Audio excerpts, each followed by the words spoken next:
Yo, and we are live. Come one, come all. Nothing but love, nothing but respect. You know what we do, what we don't, what we is, what we isn't, and what we is here today.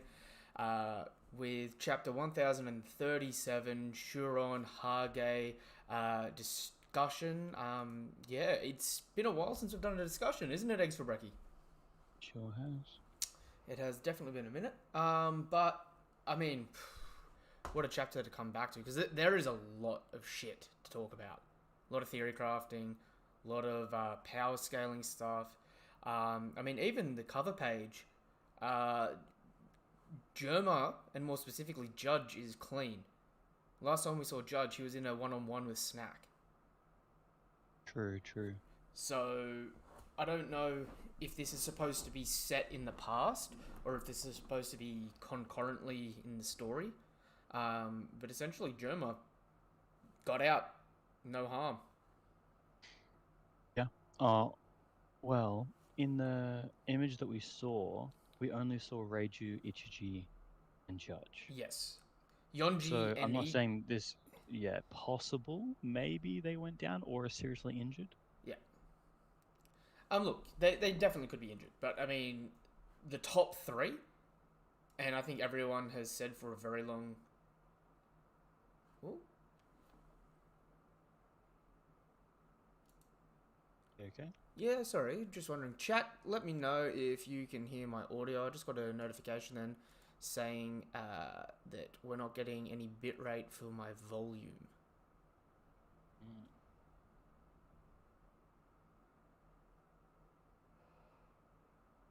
I think we're going good though.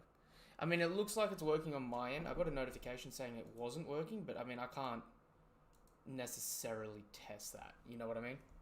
Mm-hmm. Anyway, just let me know, chat, if we've got sound.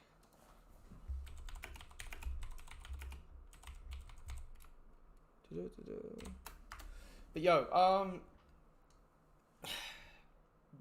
the top three Vince Smokes are clean here, which is impressive. Yeah. It's got me happy as well because I'd hate for Reiju. Oh, yep, Kuma's here. Yep, and we've got audio. Perfect. It's crazy to think that there were no repercussions of Whole Cake Island. Mm-hmm. Right. That I don't know if it's a good or a bad thing. You know what I mean? Some people speculated that potentially the Whole Cake Island, like the Big Mum Pirates, got their ass handed to them since these guys are clean. If that's the case, that looks really bad on their part. No, I think it was a runaway, Yeah, and they managed to get away, but I don't necessarily know if it was like they fought back. Like it could be, it couldn't even necessarily be the Judge beat Snack. Like I'm not saying he they could couldn't have just have, but clashed and left. he could have just, yeah, fought him off a little Yeah, bit and then ran away. Also, like Reiju has a couple of little scuff marks on her legs. but Like they she got was hit, already they just scuffed up weren't from like Big Mum, injured. remember? So it's sort of like It's true. it sits in a very unique area of power scaling here because it's like, I mean, for all I know, and I've said this in the past, at this point in time, we could have Big Mum show up in this cover page, and it turns out this is a flashback. Yeah. I think a big thing to pay attention to though is like the quotations for this picture is Judge lets out a heavy sigh. Mm-hmm. So he's obviously like kind of a little bit annoyed, even if it's like just like oh the castle got a little bit damaged.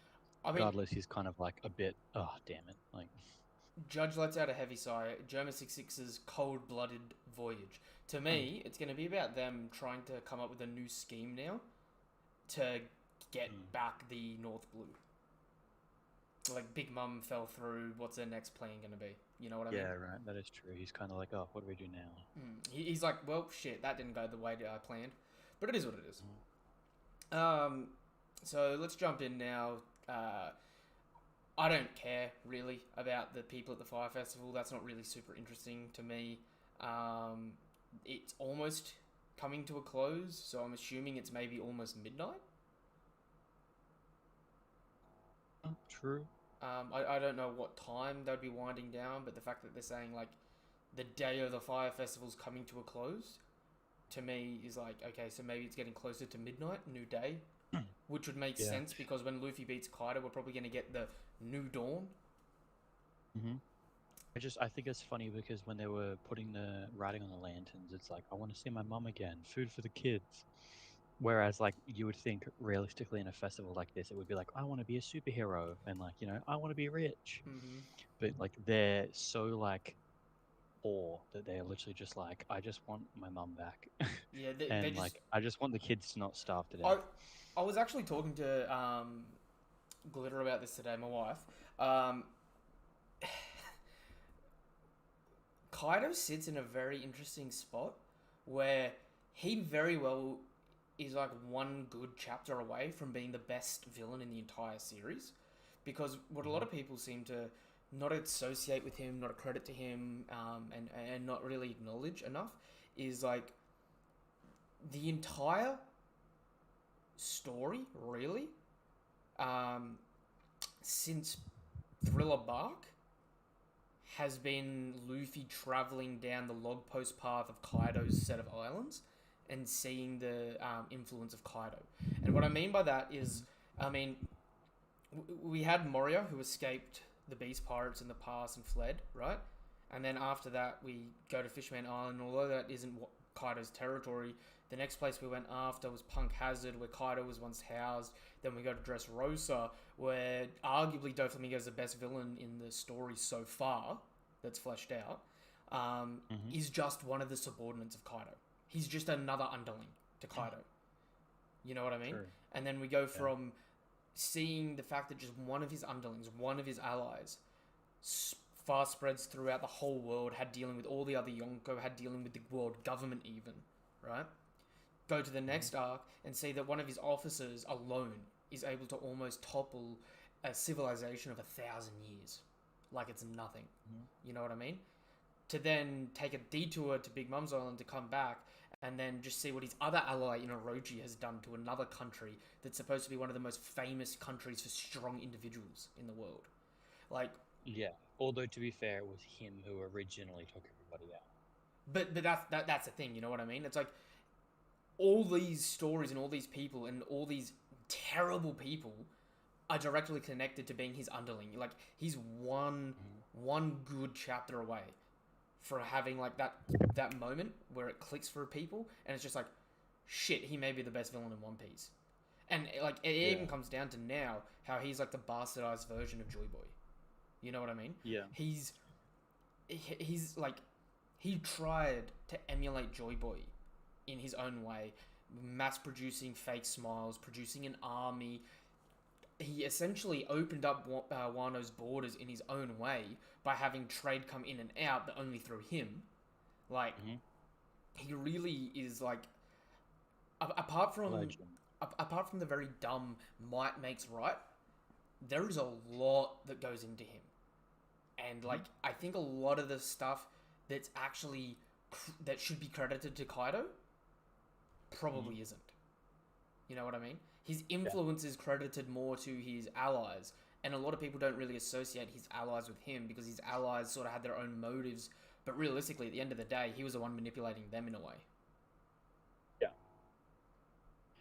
I do find it really interesting. Like, he is like, because when I was thinking about doing that top 50 list that we were talking about, every time I was thinking about like the toppest tier of people, I was like, oh, could they beat Kaido? He's Mm-hmm. just such a monster. Like, like, Dragon could Dragon like, So it's like it's hard. It's super hard.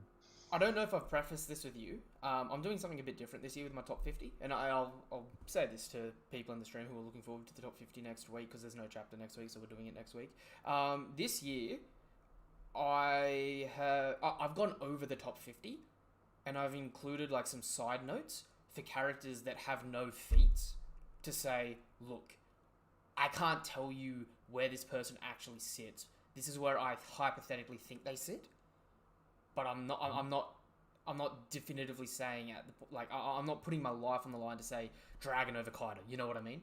I'll be like, Yeah. look, if this person was on the list, I'd put him here just to Mhm. give that information out there. And I've got a few of them like that because it's like we have people like Green Bull who haven't done a single feat, but we have the betrayal of the fact that they're an admiral. So we know they're of a certain caliber, but you Mhm. you can't accurately give them anything over anyone. You know what I mean? It makes it difficult, but that's one of the good reasons for doing a 50 instead of a top 30 list, because there's that room for, you know, wiggling a few people around.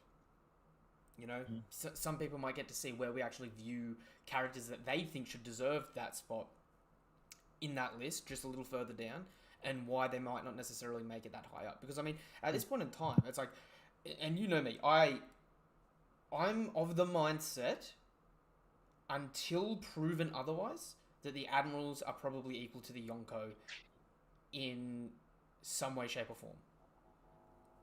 Everything in the story that we've been told narratively is, regardless if Kaido is the number one in the world in terms of a one-on-one fight, that the admirals can fight equally with Yonko and Yonko caliber people. The fact that they even hyped Shanks up in his Vivre card and stuff like that by saying he's even capable of fighting an admiral.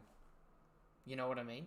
Like, that's a sort of hype that they give people that are above other people. And I'm not saying that the admirals are all over Shanks, because that's fucking... that's besides the point, right? The fact that they get elevated to that same level consistently from all forms of media that come out from Oda, all that says to me is, like, they're on that level. And I look at that, and I think about Akainu, right, who's the current fleet admiral. He's the only person in the series that concurrently has an actual W against another top tier, having beaten Aokiji, right?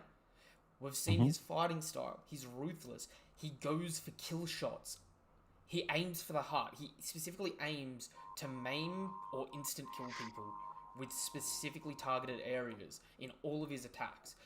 And at the end of the day, it's like, I look at him versus Kaido, and, like, even now, right? I know in my heart he can hurt Kaido, but I can't say comfortably that he's doing to Kaido what he did to Whitebeard. I can't comfortably say that his lava would go straight through Kaido's scales or whatever. I know the heat would damage him because we've seen that sort of stuff before. But you know what I mean? It's like, we're at a stage now where we're just, like, in limbo with these top tiers, because they all essentially have the same abilities, but we don't know how they interact with each other at all. You know what I mean? The fact that Kaido even says in this chapter, right? This is the first time in his memory that he can remember currently that he's had a serious one-on-one fight. For all those people that are, like, sitting there going, Shanks low-diffed Kaido before Marineford, Shanks is a god. It's like, it didn't happen. They probably didn't fight, yeah. Like, they had a clash, no different to how Shanks clashed with Whitebeard, arguably, and no different to how Kaido clashed with Big Mom. To them, that's not a fight. That's like a greeting. You know, that's like saying hello for the Yonko. So it definitely is difficult, you know what I mean? We've got a message from Kuma here. After all said and done, I don't think Judge would stick around after saving Sanji. He no longer has any reason to stick with Big Mom. 100% right.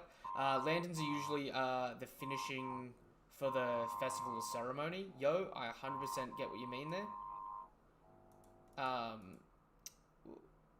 Sorry, I've just muted you for a second, Eggs. There's a bit of feedback coming through.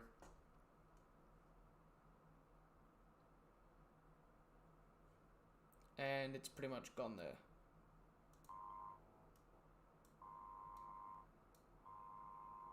What does it sound like? Just static? It's just slowly going... It's gone now. Not sure. Might be a fan or air conditioning or something just picking up in the background, who knows. But anyway. It is crazy though, because at this point in time, like, I can see the argument for Whitebeard, right? But outside of Whitebeard, is there anyone that you can comfortably put over Kaido? Like, genuinely? I don't know, like, he's basically been, like, he is, like, the apex of the pirate world. So it is really tough, but I mean, hey, we'll talk about that when we're doing I mean, yeah, true. next week. But it's impressive to me that, like, even now, when we think we know everything from Kaido and Big Mom, they're still pulling out new stuff.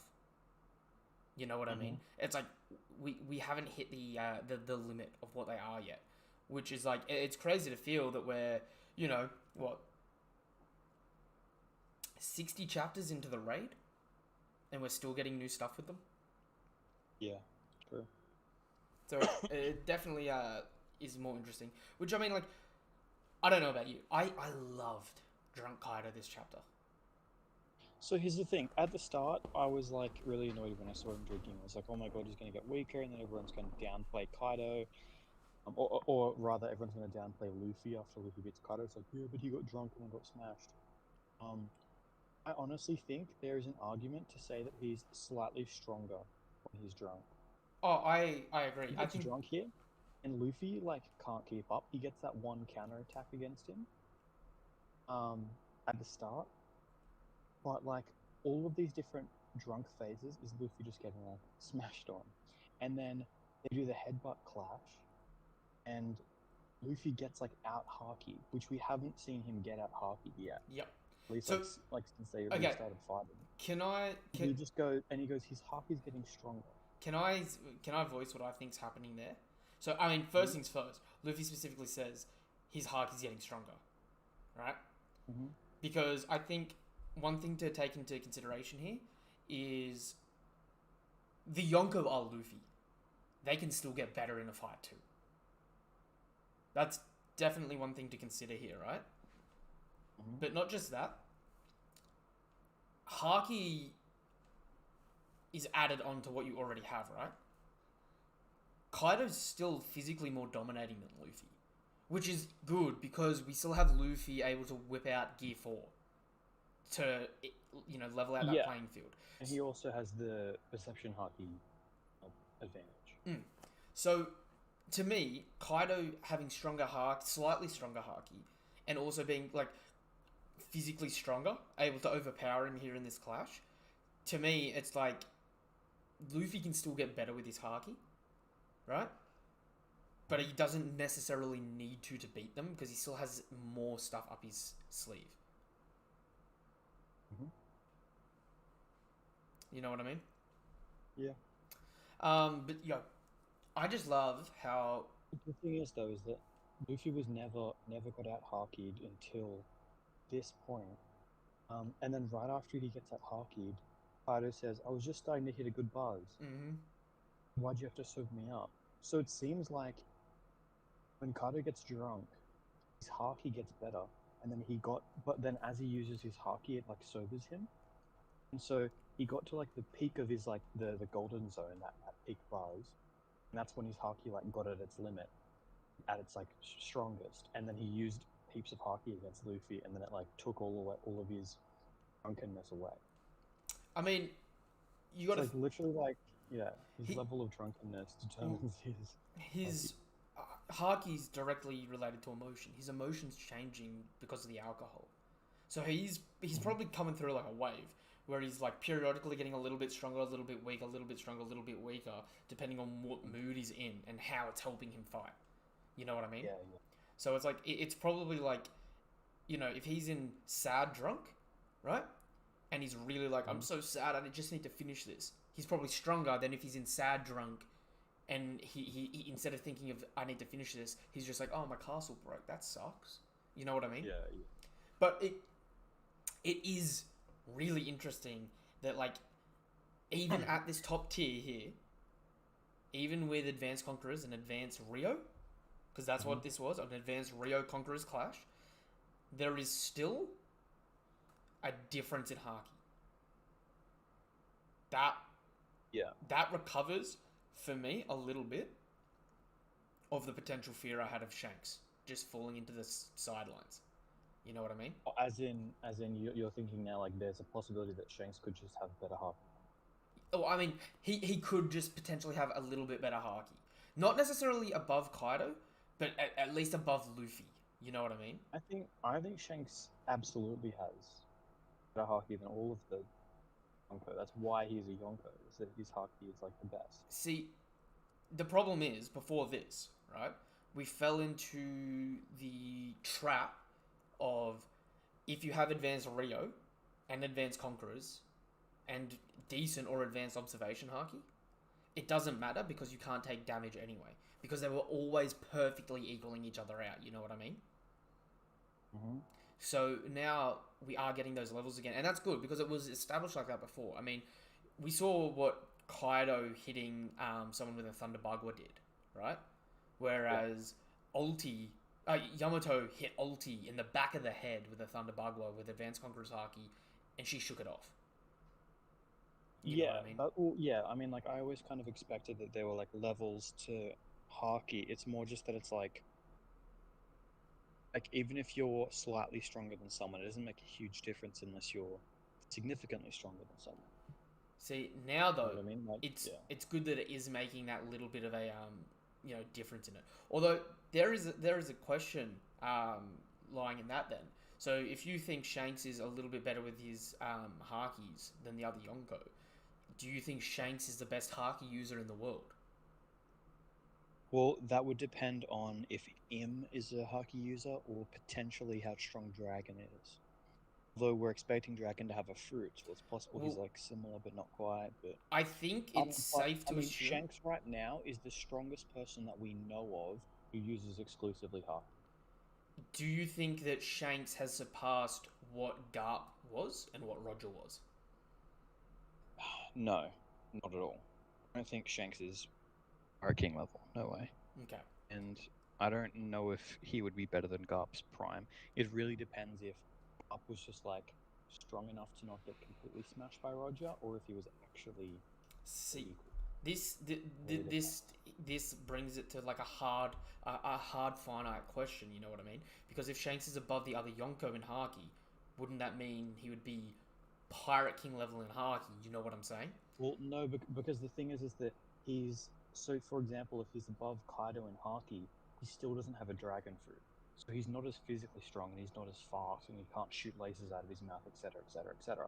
And like even with Luffy, for example, let's say he had equal Haki to Luffy, well then Luffy's pretty significantly stronger than him because Luffy has Gear 2, Gear 3, Gear 4 with his Devil Fruit. So the Okay. fact that he has no Devil Fruit to me means he has to be well better than them just to even equal them.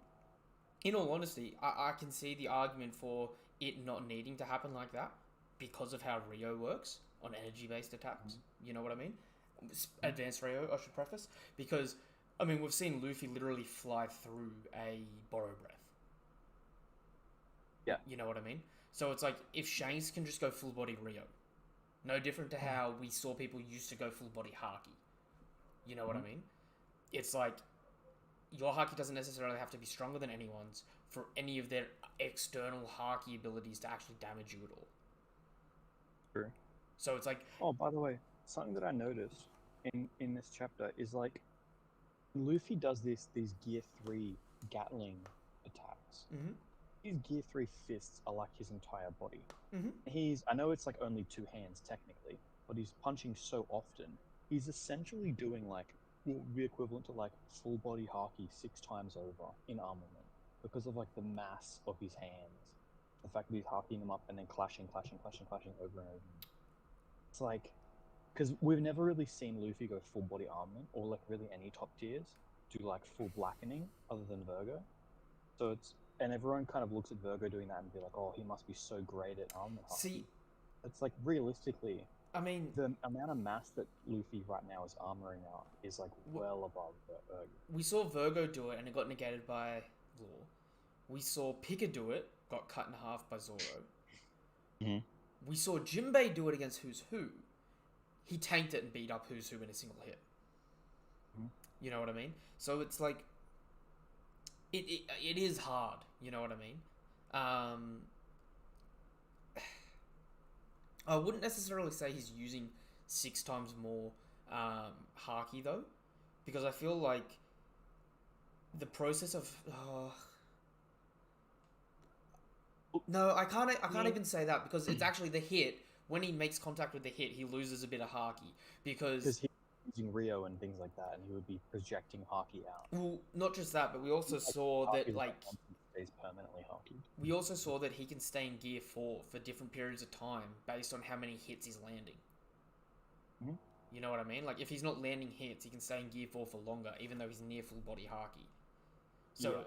It's like a redistribution of like, do I get hits in or do I just like stay in the mode until I can land a hit? Which is interesting that like you know, we've come full circle, and Gear 3 is back to being like super useful. You know what I mean? It definitely would be really interesting to see how one of these Gear 3 Conqueror's Haki punches shape up to something like Doflamingo now. Considering Dofi was weaving these going, they're too slow. Because Luffy right here is using Gear 3 and Gear 2. Yeah, that's the thing. That's also what I was going to say. The Gatling that he's doing right now looks Gear 2 speed. Yep, it is. It 100% is. He's essentially in Gear 4 without using full body. Which, ridiculous. Definitely doesn't get nearly enough. That's the other thing that I was thinking is, when he came back on top of Momo, he didn't. That was a Gear 3 punch, right? That wasn't a Gear 4. Like, he didn't come back in Gear 4. No, he came back in Gear 4 Snake Man. And just... Okay, he did. Yeah, okay. Blipped. Because I was going to say, it's possible that, like, I was thinking maybe he hasn't gone Gear 4 since he fell in the water. Maybe, like, he's awakened, and then next time he tries to go into Gear 4, he'll be, like, Gear 5 accidentally or some crap. Because it seems like he's, like, almost intentionally not doing Gear 4, right? There has to be a reason. Well, I think the reason is he's fighting him equally without him, really. Or close to maybe, actually, maybe we'll have him say, like, the reason that he lost before wasn't necessarily because he was weaker, but it was because he just ran out of stamina because he was in Gear 4 the whole time. Maybe. So now he's come back and he's realized that he can handle it if he goes Gear 3, so he's just doing that instead. I will say one really interesting thing to note there is Yamato had no idea that Luffy landed a hit on Kaido until she turned around after and saw Luffy, which meant Luffy's Gear 4 was faster than Yamato's able to use her perception haki.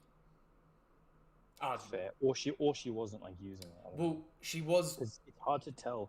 I mean, well, the thing is, it's hard to tell about perception haki because it could be a lot of people, when they use it, they focus on someone and then use it on that person, if you get what I mean. It like, definitely you're trying could. to perceive them as opposed to just perceiving everything around you. It definitely could be, but she at least failed to pick up that Momo and Luffy were behind her, and more specifically that Luffy's fist came right past her face.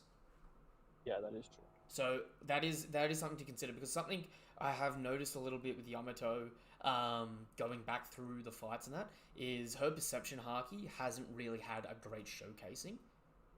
I mean, arguably, in fairness, the only showcasing, for example, that Kaido was showing with perception haki is just that he's not completely getting outdone by Luffy. You know what I mean? Like, he hasn't shown any particular, like, godlike skill. I don't think they really show it nowadays. Except, just like, yeah, you both have perception. You both have perception. Except they haven't even really.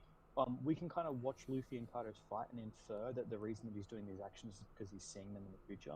But we haven't, as far as I can remember, had a panel where he's seeing it in the future like we did Ren's Cap.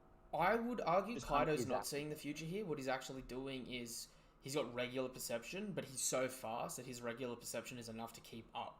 Like, his reaction speed, because of being a physical monster, is enough to keep up with Luffy, who uses Future Sight. But then when Luffy goes, say, Gear 4 and bumps up that speed again, it'll be... Well, yeah, that's the thing, is that, like, because we've seen, it wasn't in this chapter, but it was in a previous one, Luffy, like, intentionally ate a club to the head just so he could get in his punch. Because it was almost like he'd looked into the future and he saw that there's no real way for him to hit Kaido because he's not quick enough. Yo, we just so he just, like, ate the hit and then just counterattacked. He saw that would work. Shout out to Paper Plane Twister, who just subscribed. Yeah, no, I 100% get what you mean there. It has been interesting seeing how these abilities work this arc, because I mean, something that has sort of hurt some people's portrayal, I'm not gonna lie, is us being told that they have armament or observation, but they're limited uses, right? For example, Apu saying, I blocked that with armament haki, but still got pierced by CP0. You know what I mean?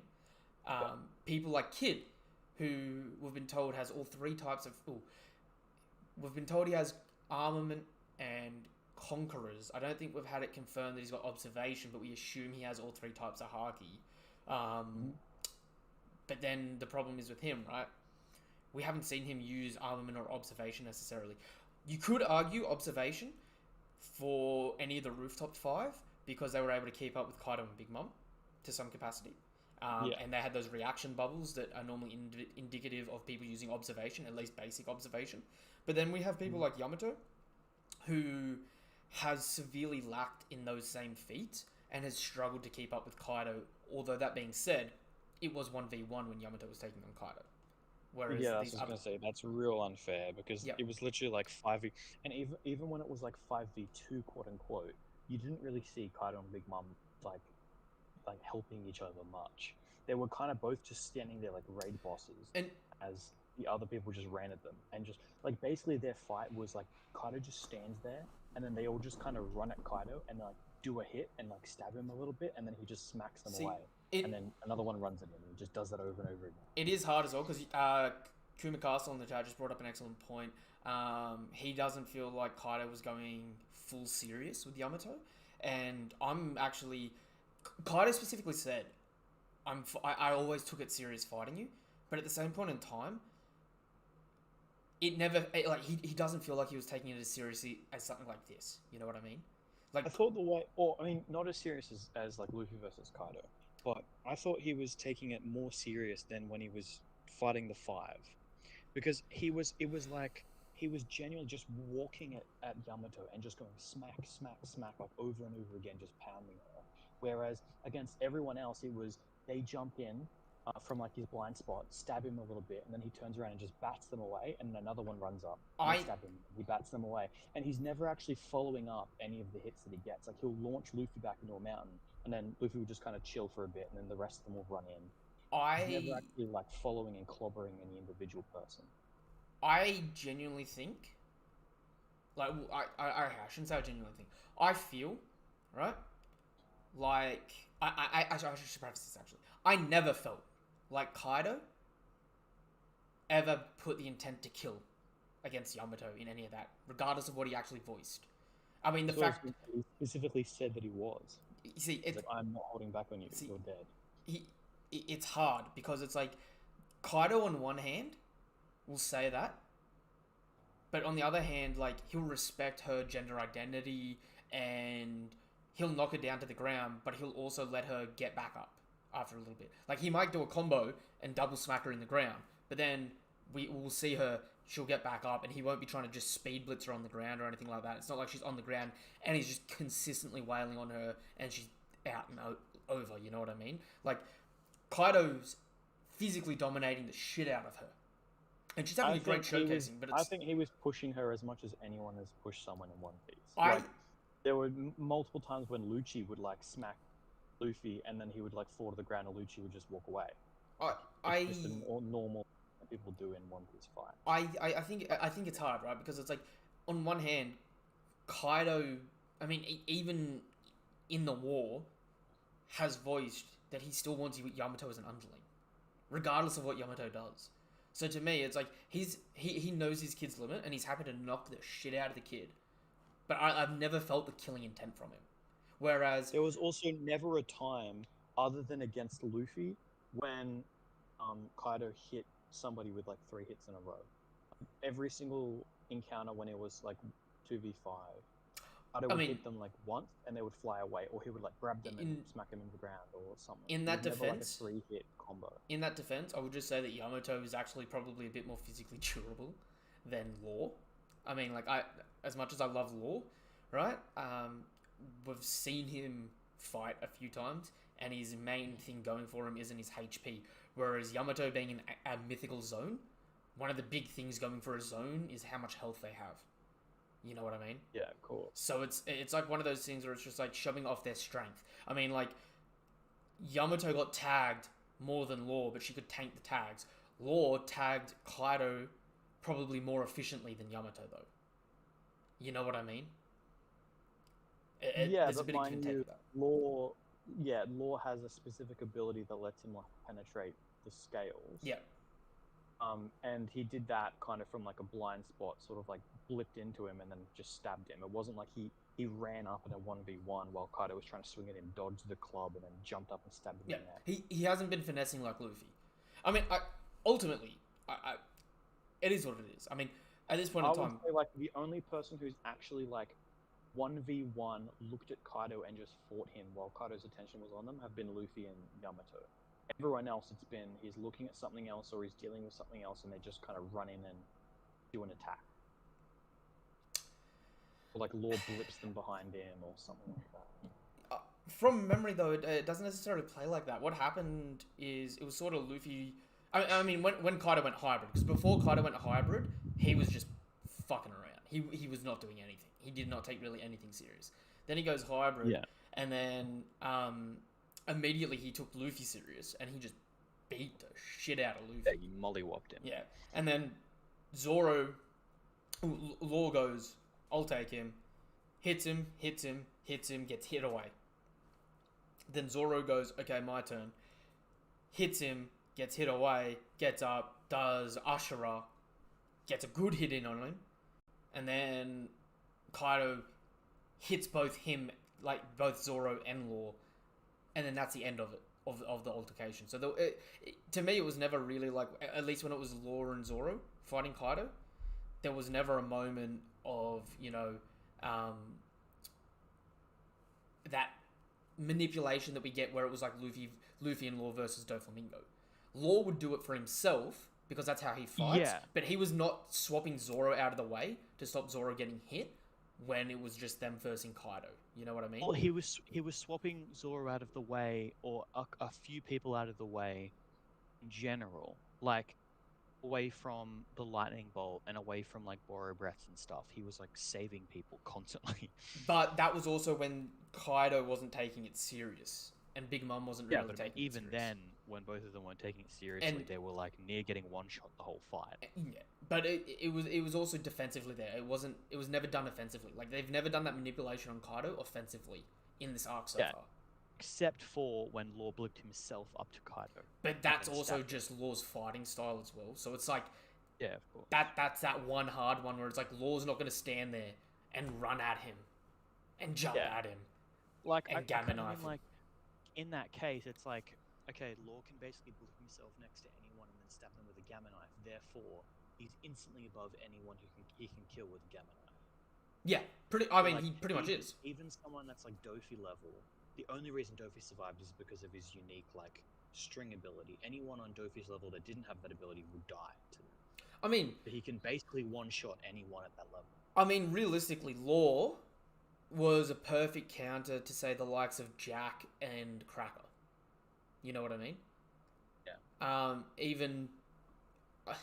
Okay, it's hard to get into the power scaling for, like, Kid and Law there, because everyone has them either, first commander, second commander, third commander. They're in that sphere somewhere. You know what I mean? But it's like Law is, you just kind of have to place him arbitrarily, because if you think too hard, you just like he's broken. He just wins. But then in reality, he doesn't. He's broken, but he doesn't handle the speed well. You know what I mean? But then he's also got abilities that stop people being able to use their Devil Fruit for a short period of time. So it's like, I mean, realistically, he's never gonna land that on, say, Katakuri. But if he did, Katakuri can't use his Future Sight to part his body open for a minute. That's a big nerf, you know what I mean? But it would still never land, so it's like you're stuck between a rock and a hard place, you know what I'm saying? Whereas Doflamingo, a lot of people don't really tend to realize, Law didn't necessarily get stronger after Doflamingo. Law had his awakening when he was fighting Doflamingo. It was just useless because Doflamingo, like a lot of people are like, why didn't Law just, cut Dofi in half and, low diff him? Doflamingo was using his strings outside of the room and all the way to him and, like, parrying Law consistently throughout Dressrosa. Yeah. Like, Law can cut anything in half unless he can't cut it. He knew what he had to do to stop Law from being able to one-shot. And even then, Law hit him with Gamma Knife. A lot of people actually misremember this. They think Doflamingo gave himself first aid. I recently reread the arc in the official Viz, right? On hard copy, mind you, because sometimes there's differences between the Viz digital copy and the hard copy. Hard copy gets that last little level of, touch-ups, right? Dofi straight up says, right? It's not really first aid, is it? I'm having to remake my organs. He was crafting new organs out of string to replace the ones that Law popped. Yeah. That's... it's not like Dofi's walking around with like a small healing factor that's healing him up. He's like literally like, it's just kind of lucky that your ability to blow up my organ can be negated by my ability to remake my organ. Yeah. You know, which is pretty crazy. Yeah, that's the thing that's ridiculous. Because I mean, it's like, okay, you take Luffy, take away his future sight, like theoretically, Law can one-shot him. Yeah. Just blip next to him and gamma knife him in the chest, and he's just gone. Like. But then on that same vein, Luffy a toke. Yeah. You know what I mean? You'll just eat that shit up. Eat that shit for breakfast. Because, I mean, like, technically Law's hit Kaido with 2 gamma knives now. Yeah, but to be fair, though, you can't really... I mean, he's too big, right? You can't just, like, not, like, pop his heart in half, whereas, like, Luffy's got a little heart. If he stabs it, he'd die. I mean, technically, I think he could, because Law said, like, oh, I missed your heart. I hit near it, but I just missed your heart. I was in roughly the right area, though. I mean, it's like, you know how, like, Whitebeard got half his face melted off, yet somehow his brain was still functioning? It's like, you could potentially stab Kaido in the heart, and he's like, yeah, it hurts, but, I mean, I'm good. That is another tough one, because it's like... It depends on what translation and how you want to, like, interpret it. Because a lot of translations say half his face, right? And if you look at it, it's like his face was melted off, and then like a chunk of his skull was taken off, right? It wasn't like perfectly symmetrically half of his head gone. Yeah, of course. But it's like I'm more thinking about the picture rather than the dialogue. Yeah. I mean, like it's entirely possible that it was like the bottom quarter of his face, and therefore, like it didn't touch his brain or whatever. But I mean, like regardless, it's kind of. But these things also have like a long lasting effect, because I mean, like, I don't know about you, having reread Marineford and in hindsight and thinking about a few different things, right? I'm actually starting to lean more along the side now that even though Whitebeard practically took no damage from Squad, I think that wound there is actually what caused him to have the heart attack that ended up making Marco and Jozu get caught off guard and taken out of the war. Yeah, right. Like, I think functionally, it didn't hurt him. I mean, but I think when he tried to fight... Sure, he was still moving, but he had a hole in him. Yeah. So it's like, it's like if I was to say how much HP did that stab do, it's like 1% HP at max. But it had a lingering effect that later on, it acted up, he couldn't activate his Haki, and it just caused a domino effect. You know what I mean? I mean, that's the thing, like Luffy, when he got punched by Akino and like the front of his chest got seared, it's like, sure, it didn't like melt his organs and he's not going to die, but is he going to get back up and keep fighting with that injury? Oh, hell no. Hell no. Jinbei apparently will be jumping around like a fish out of water. Yeah, Jinbei's insane. Dude, Jinbei... Okay.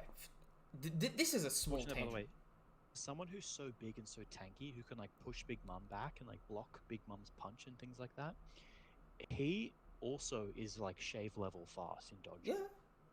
He's redonkulous, that man. Like, dude, he is I think he's head and shoulders above Jack. I don't think people really understand this, right?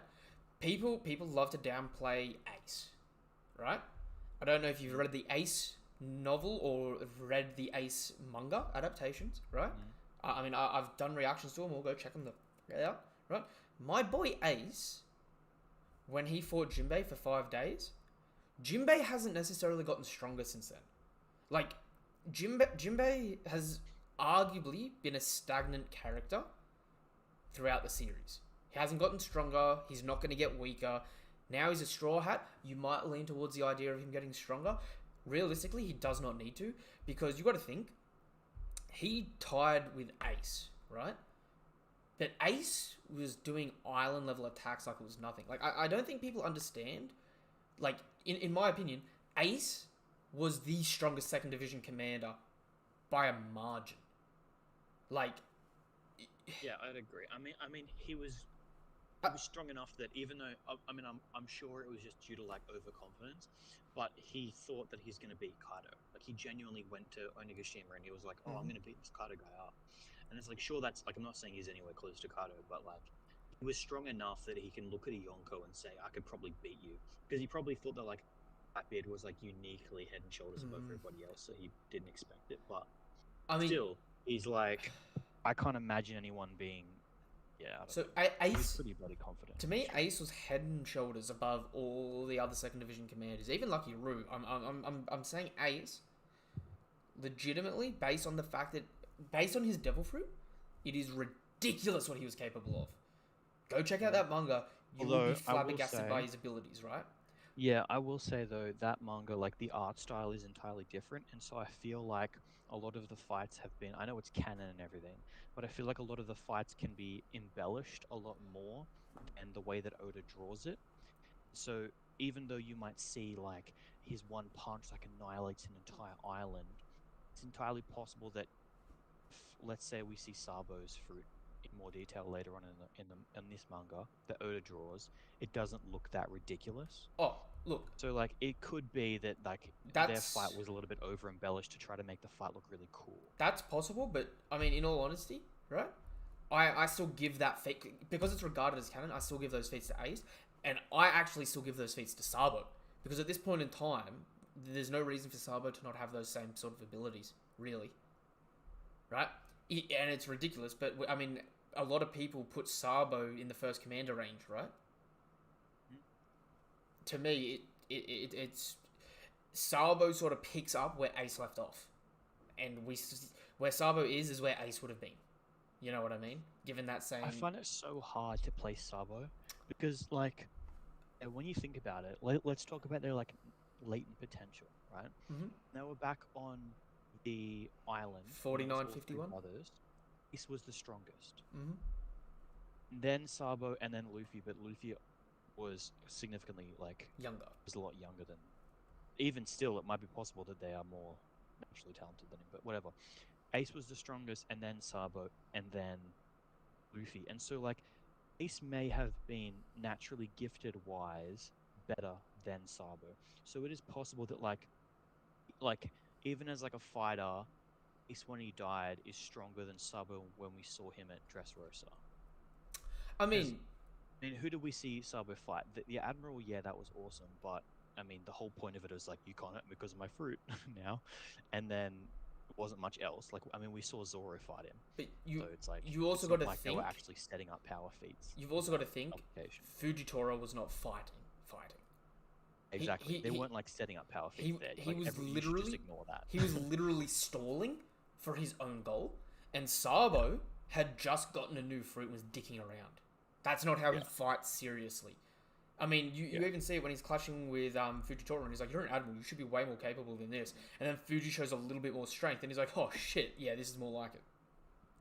But like, But the thing is like what we saw Sabo do before he got that fruit was destroyed the ring, which is like, I mean, an advanced Rio feat. Exploiting his fruit out. It's an advanced Rio feat. Yeah, it's advanced Rio feat, but I'm talking about like relative strength.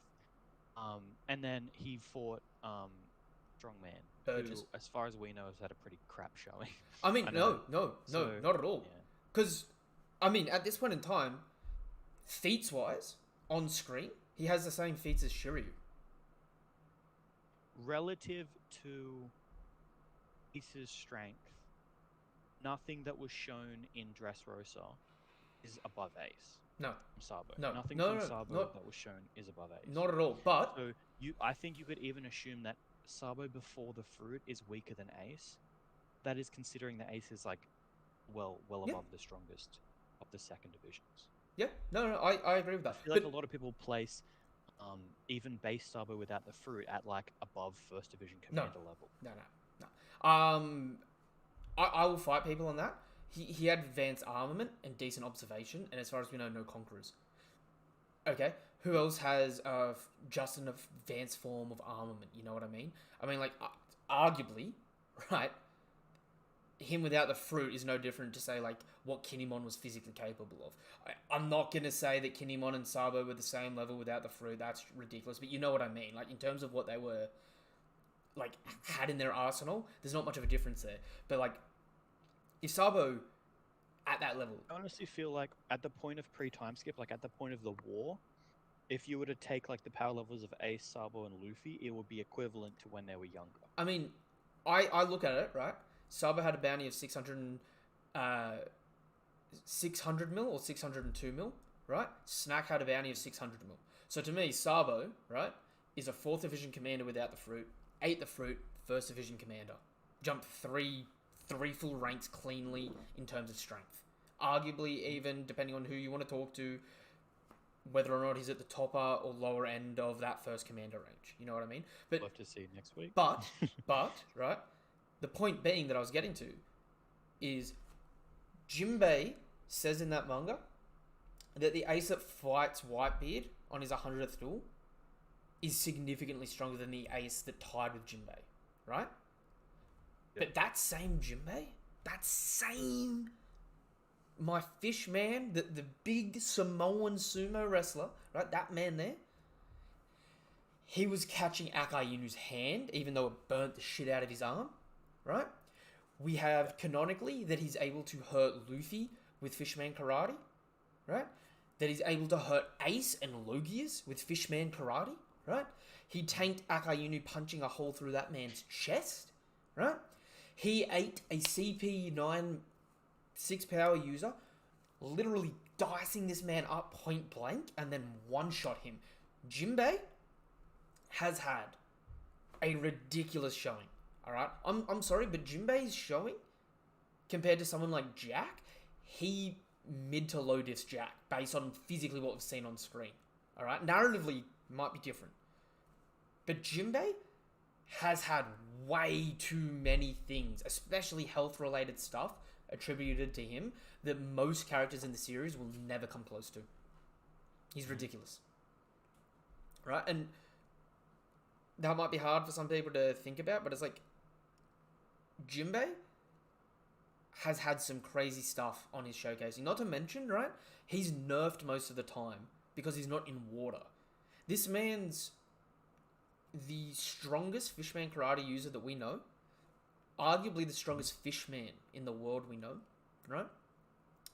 With a palm strike, he's able to cleanly sink a ship with a giant spear of water jetted so hard that it tunnels through wood and steel. Jinbei is not to be slept on at all. And it is actually, like, it is hard to power scale that man because it's like... I mean, here's like an easy thing. His armament Haki, his body armament Haki, is strong enough to break the finger of a pretty advanced CP. 6 powers user. Yeah. It's ridiculous. Okay, I'm just going to go through the chat for a second there because I've unfortunately let the chat slide for a little bit. I know a lot of people would disagree with me, but I think Yamato in the gap between Luffy, Kid, and Law. She's definitely beating Kid. Prob's Law. His Devil Fruit is tricky. I mean, look, I could see that going either way, but that's for next week's discussion, surely. The Haki limitations. He can't swap a Yonko, but they're subordinates. He can. I'm assuming you're talking about Law there. Yeah, I don't know if you can separate Dofi's level from his ability. His ability is higher because he's that way. Law didn't get lucky. Dofi was just where he was, where he would expect that. Just going through a bit more of the older stuff that we're talking about. Well, what I mean by that, by Law could probably take out anyone. Like, Dofi's strength is definitely comes from his ability, but his ability to create new organs doesn't necessarily put him where he is, right? No. His ability to use the string and the clone and all that crap is what puts him where he is. I mean, so, like, despite the string, despite the clone and all of that, it's possible that Law could just blip next to someone and then stab them with the Gamma Knife. a lot of people... So, essentially anyone, like, you would have to have Haki that allows you to, and speed that allows you to instantly recognize that somebody is suddenly next to you and then immediately block them. A lot of people seem to not understand necessarily that Dofi, like, his thing isn't that he's a heavy hitter. He is a generic all-rounder. But what people don't necessarily pick up on is an all-rounder is ridiculous, right? He's got all 3 forms of Haki at least at base level. Mm-hmm. He has a basic Devil Fruit that he can use in a really high-tier manner, and an Awakening. He's at least strong enough to not get hurt by a Gear 2 punch, and he's at least fast enough to be too quick for a Gear 3 punch. Yep. Or at least a base like Gear 3. Really solid base level. Yeah, like the dude And what a lot of people don't understand as well, like, One Piece doesn't do it enough, and we don't talk about this because it's not something like Naruto where we have people like Shikamaru and that, or it's not like Hunter x Hunter where we're talking about how people's abilities outthink out other people's. Doflamingo is like the representative in the series of, I'm gonna bait you into a trap, and he does it in his fights consistently, and I think it gets overlooked a lot because it's like he baited Law and got around Law's ability, who should be ridiculously over Doflamingo. He did the same thing to Luffy, and he was baiting Luffy with like the Mera Mera no Mi and with Bellamy and all this other stuff, right? I mean, arguably the only reason Doflamingo went down in that arc, even though Luffy was like physically stronger than him, is because he manipulated too many things at once, and they got out of control. Like, his downfall was that he invited too many strong people onto his island that overwhelmed his subordinates. Otherwise, he would have outlasted Year 4, and they would have cleaned up in the seediest way possible. You know what I mean? Yeah, true. I wanted to bring your attention to something. When Luffy kicks Kaido in the face in this last chapter, you can find that pit. Yep, that bit. It's a bit further up. It's just under when he's doing the Dragon Twister. So he kicks him in the face, and then the next panel, his foot is going bzzz. Yep, Do you think that's possibly like what happened before when he got smacked and his hands were like in pain? Maybe his foot there is like in pain because Kaido like countered by like shooting Haki into his foot or something. Oh, Is that buzz going on? Like, why is that the case? I think like a little thing coming out from his foot. I think they're just doing a sound effect for Advanced Conquerors there for like added effect. Honestly, I actually he did it. Yeah, I actually think if you Right. look further up in the chapter and at different points in time as well, the same thing's present. It's just not in a panel like that. It's the still Japanese dialogue for the sound effects, if that makes sense. Yeah, okay. So that the Japanese writing that hasn't been translated is like bzzz and rumbling effects and things like that. Yeah, because that's what I mean. Because it's pretty interesting. Because I would expect like if it was his leg moving or his leg like de-stretching, it would be like a shush or something like that, or a whoosh. Whoosh, yeah. I think it's just it's odd that it's in a panel there, like a voice box thing, but I think that's just a bad stylistic choice there, because if you look at every other time any of them use it or land a hit, you've got the similar sound effects, like the doom, the boom, the like. Actually, now that I think about it, it's in its own little voice box, so potentially that voice box was already there, and whatever had it in, whatever was in the like Japanese, they kind of just replaced with like a buzz sound. Yeah. Because yeah, like whatever was in it originally was kind of pointless. Yeah.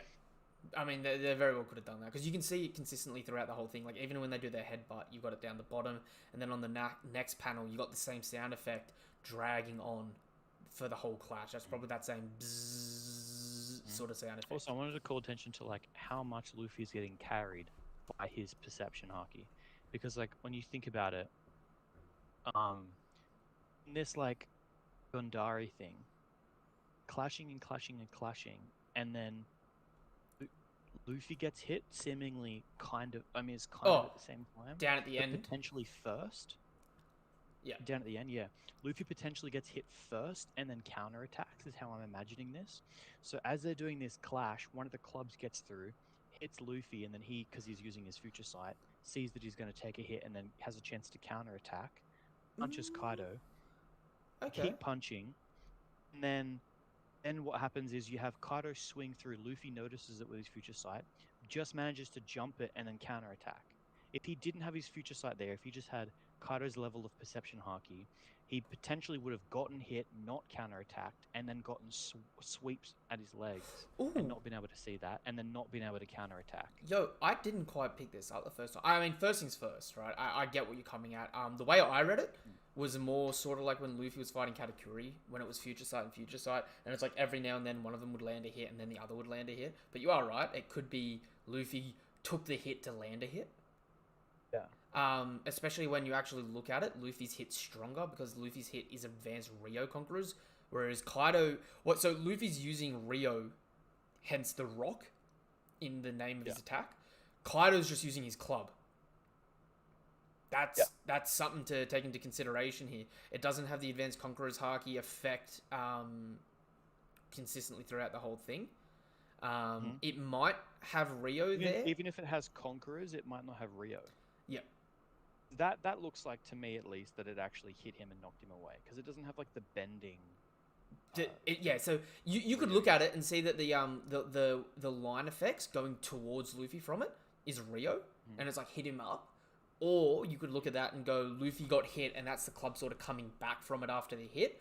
Whereas on the other panel, it's nowhere near touching him, but Luffy's just getting that clean Rio punch in. Yeah, it seems like every time we've seen Rio, it's kind of been them like bending around the punch. Although, do you know what? I would actually say it does have Rio and Conquerors on it.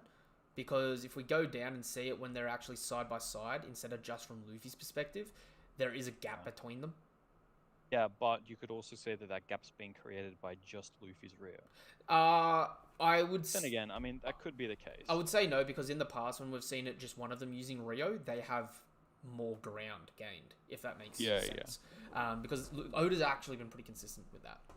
We've got some... Like, we've seen Luffy just super narrowly dodge and counterattack quite a few times already. And if he didn't have this future sight, I'm telling you, he wouldn't... Not only would he not dodge, but he would and get hit, but he would also not be able to counterattack. That's like... massive difference. I got a question for you quickly. And then while you're thinking about the answer for it, I might go through some of these comments that have come through. So this is Luffy versus Kaido, right? Delore and Kid have a fucking chance in hell against Big Mom. What do you think about that? So we've had GetXwell show up. Cheers to see you, mate. Cheers for coming through. Luffy's using Haki constantly, but he recognizes that his opponent have better Haki. Zoro too, in a way, as he had to really get out of his comfort zone against King, meaning he got weaker coding, but not to say that he's weak, but he is conjuncturing it with his Devil Fruit. Imagine someone mastering only one technique. That's that. It's just with armament though. I mean, yeah, no, that like I think what you're meaning there is like what we were talking about earlier on in the stream, where it's like Luffy, Big Mom, Kaido, and in our conversation that me and you had off stream, even Whitebeard, where they've got Devil Fruits on top of just their Haki, whereas Shanks and Roger just have Haki. So it's like that power scaling there. It's like, are they equal, or do they have a little bit of power creep with Haki to level out the fact that they don't have a Devil Fruit?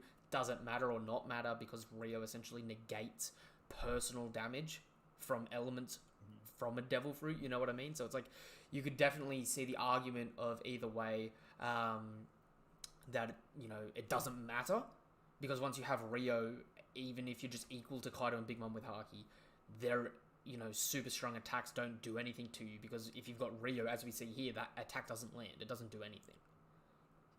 So it's like there's a weird limbo at the moment where you can't confidently say it's one thing or the other. We just have to wait for Oda to just say it is or it isn't. And it doesn't affect the story either way, really, because it sort of has the same effect. I mean, Kaido, Big Mom, Blackbeard, Shanks, none of them are the Pirate King at the end of the day, or going to be Pirate King, most likely. Yeah. Alright, I would say Zoro and Luffy are rivals in terms of armament, but the other two Hakis, Luffy takes the cake for me. Daniel actually, I think it was you, said this to me earlier in the stream, or it might have been someone in the chat last night. Luffy is essentially doing here what all of his other crewmates specialize in a way. So like Luffy's kicking as strong, if not stronger, I would say stronger at this point, than Sanji, right? And he's dealing with weapons with his armament Haki no different to Zoro. You know what I mean? He'll headbutt. He'll do all sorts of shit at the moment. So he's sort of... Luffy's really like... It doesn't matter that Zoro has advanced conquerors, because Luffy's got advanced conquerors, right? And it's better. He has never been a specifically puncher. It's just that punching is like the most normal way that you fight hand to hand. Mm-hmm. He's always been like a quote unquote brawler, where he will headbutt if he has to, and he will kick if he has to. Like even back in like Baratie, he was doing big battle axe kicks. Mm-hmm. he's always kind of used sort of everything. I don't think that was me that said that. I don't necessarily know if I would say Zoro has the same level of Conquerors. Haki. I think it's really hard to tell because first of all, Enma sucks out Zoro's Haki kind of for him in a sense, and it drains him insanely quick to the point where he could possibly die. So maybe the potency is the same, but Zoro doesn't have the same amount of overall Haki because like Luffy has been fighting like this for a while now. I He's not like I'm going to die by using too much Haki. I would say at this I point, just think the main thing with Zoro is that he can cut. He's got a sword, yeah. and it's really annoying with sword fighters because you can't have them constantly cutting someone over and over again because eventually someone's going to lose a limb, right? Yeah. So if you're strong enough if you have a good enough Haki to cut someone, you can cut someone, and then you should be able to win a few cuts. Like Zoro, good enough to cut King, and then basically just slice through his attack and cut him in half and won. What I will say at this point in time, against Zoro here, despite what some people might want to say or feel, is at this point in time, Kaido is not permanently scarred from him. And in the official viz, what they actually end up saying is, this attack will stay with me, boy. That could just mean Kaido acknowledges the fact that, like, I'll remember that you cut me. It's not going to scar, but I'll remember that, right? Right. We know that Zoro hasn't been able to output the same level of Haki, especially Advanced Conquerors, as Odin, right? And Odin versus Kaido already was like, yeah, Odin cut Kaido and permanently scarred him, but Kaido never went into hybrid or anything. Kaido never got to the serious point in the fight. He was still in base. Well, he was still in Dragon and then went into base. You know what I mean? So it's like, at this point in time, I would say Zoro's Advanced Conqueror's Haki is still significantly weaker than Kaido and Luffy's here. Because, I mean, you've also got to take into consideration as well is if it was anywhere near being reasonably equal, he would probably be fighting Shanks and Mihawk reasonably equal at this point in time, and I still think he's a ways away from that. Just a bit. He's within I still think it's really weird. I think the description that we've had for Rio is really strange because it seems like when they talk about it in terms of a swordsman, it is just putting Haki into the blade in general. And then when they talk about it in terms of a fist roller, it's like projecting it off your skin. And it's really strange to me because it's like, are those 2 feats supposed to be same difficulty? Are they supposed to be the same potency? They are not the same difficulty. They are not the same potency. Rio is the Wanoian. Just the general word for armament Haki. No, it actually also encompasses observation Haki. Oh my god, so it's Haki in general. Yes, it is the word for Haki. But because people from Wano use sword, then you can infer that by saying Rio, you're meaning imbuement Haki. So you're imbuing Haki into something. And then the next stage of imbuement Haki is extension Haki, which is you can either do a projectile Haki slash, and before anyone says those don't exist, Zoro did it against Monet. Just take that how you will, right? And to do that without a sword is what Luffy's doing. You know what I mean? So you're expanding that Haki off you. Some people can use it as a barrier, but if you're fluent enough with it, you can do it to just flow into your enemy and cause damage. You know what I mean?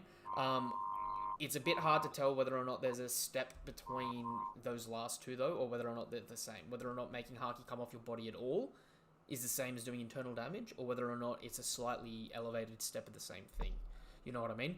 For example, Zoro doing a projectile Rio slash from his sword that can cut a Logia from a distance, like he did with Monet, didn't do internal organ damage to her. But if Luffy was to punch her with the same technique, it would. You know what I mean? Yeah. So it's like there could be a part really, 1 and 2 there. That's what I think is really hard because it's like if you say like, Zoro now has Rio, that could be like, sure, cool, he can put Haki into his sword, which is like the same as putting Haki into your hand, but it's a sword, so it cuts, so it does more damage. It's really weird. The like drawing comparisons between brawlers and swordsmen because it's really easy to think Zoro is ridiculously strong because oftentimes if he can cut someone, he'll just cut him in half and they'll die in one shot. And it's like, well, you don't see Luffy one-shotting them. But it's really hard in that sense, whereas all of Luffy's fights have to be slugfests to make it interesting. But at this point in time as well, Advanced Rio could be doing that sort of thing from Luffy's perspective on other people, because we've only ever seen him use it on Kaido and Kaido alone so far. That being said, he can fight someone like Zoro because Zoro can't touch him with his swords now. That being said, give me 2 seconds. I'm just going to go turn a light on because it's getting dark here and the green screen's starting to fade into me. I'll be 2 seconds.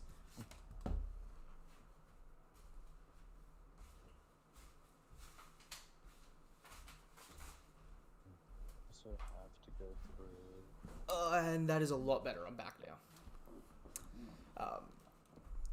We also have to go through the end of the chapter. All right, give me 2 secs. I'll go through some of this, some of the chat. All right. Yeah, Zoro is definitely aware of observation haki, but his overall showing of it hasn't been as good as the other members of the monster trio. I mean, Zoro was the first person in the Straw Hats to unlock observation haki and armament haki against As Bones. And before you tell me that's not it, he literally describes it the same way that they describe Rio. So even if it's just a retcon, that's meant to be observation and armament haki. Now that we thing as well is like I was saying, so many times people are fighting other people with perception haki, and it's like they're just both using it. They don't have to specifically show it. And in that situation, like, it cancels each other out. Kaido use it much. He obviously has it, and he obviously has it to a pretty good level. I mean, at this point in time, if two people have the same level of observation haki, it's like neither of them have it. Yeah. Like, it is.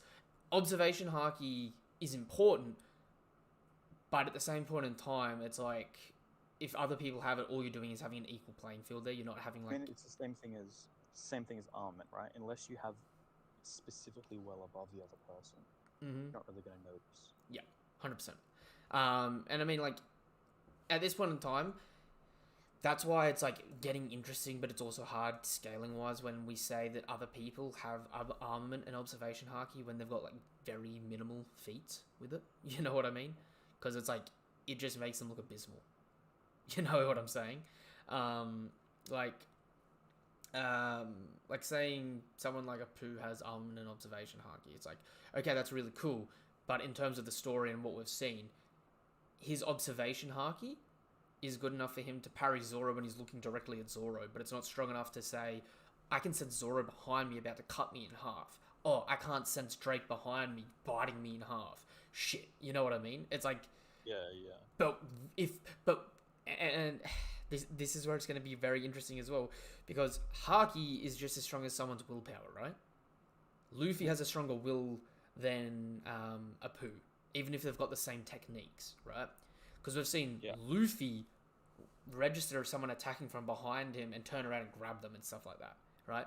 Like, Boa Hancock's sisters have advanced Rio. They have the internal organ-damaging Rio, right? But just because they have that technique, they know how to flow their Haki, doesn't mean their Haki's strong enough for it to do as much damage as when Luffy does it. Yeah, like a Luffy punch against them would just blow right through them. Which is why pre-time skip Luffy was beating them. You know what I mean? It's like... It's... A technique does not indicate how strong your ability is, if that makes sense. Yeah. Which is why it's really, like, impressive when certain people last for as long as they do. Because, I mean, we know that certain people have lasted for multiple days in fights and stuff like that. But if they can keep their Haki up for that whole time, that's impressive. That's when that shit's impressive. You know what I mean? Alright, we've got... That's also kind of what I was meaning with Kaido and his Devil Fruit. It's like, he just physically is way faster and stronger than most people. So even if you have, like, a little bit better Haki than him, like, an armament Haki clash could still be even if you have better armament. Yeah. Unless you have, like, way better armor. Yeah. Like, Roger against him might be able to just pat him down. But, like, Shanks, it's still, like, an even clash. Yeah.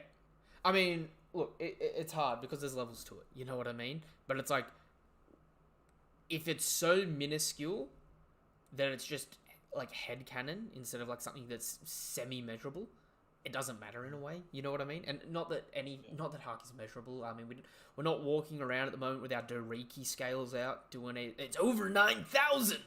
You know what I mean? All right, here we go. We've got some stuff here. Frankie got his technology, Nami her weather, Chopper his new Rumble Balls, thanks to Caesar and Robin's new form. Yeah. Oh, Don't even get me started on Frankie. Do you know what I remembered today? Remember one of our... I don't know if chat remembers this. One of the first ever videos we ever did on this channel was our theory about Film Z and how Oda let slip so many future plot points in that movie, right?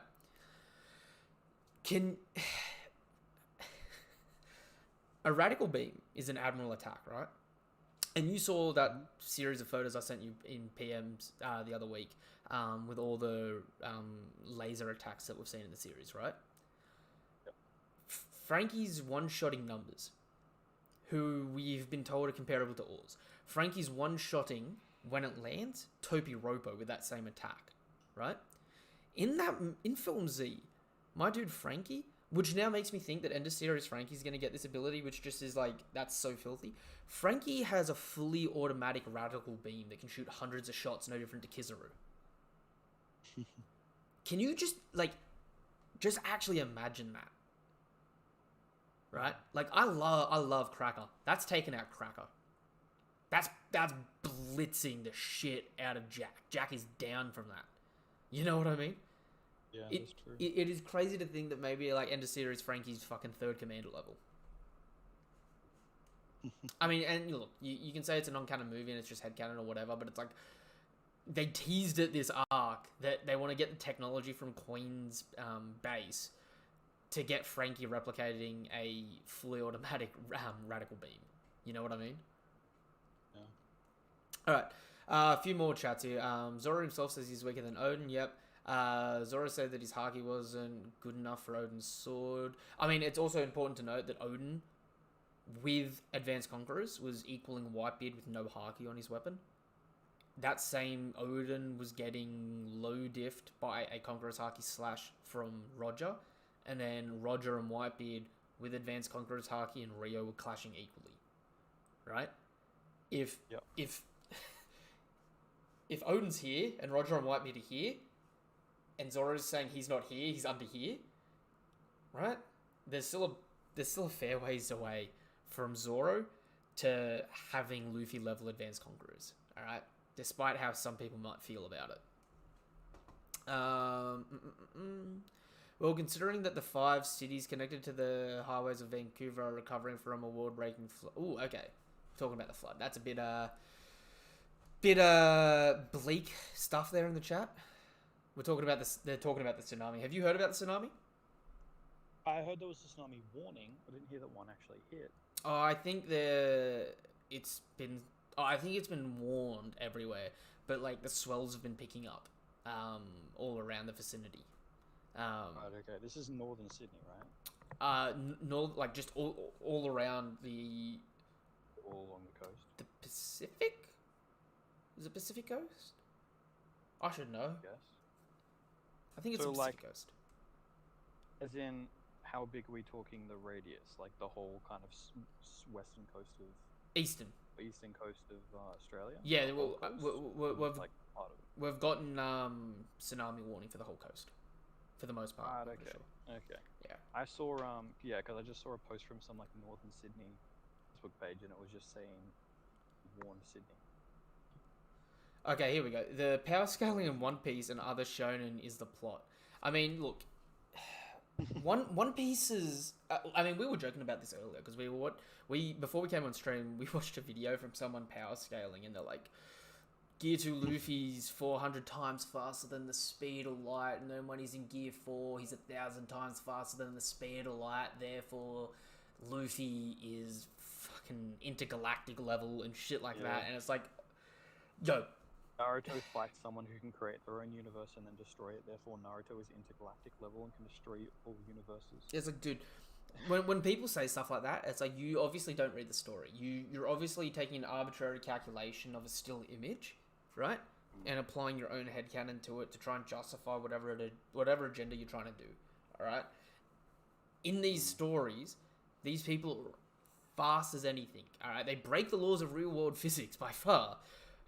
But a lot of these shows and that, they will be able to give you like references in show to who's certain types of what speed. Good measurable people in this, like regardless of what data books say, right?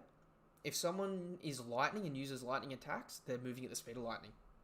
If someone's light and is using light speed attacks, it's just traveling at the speed of light. Just take them like that. You know what I mean?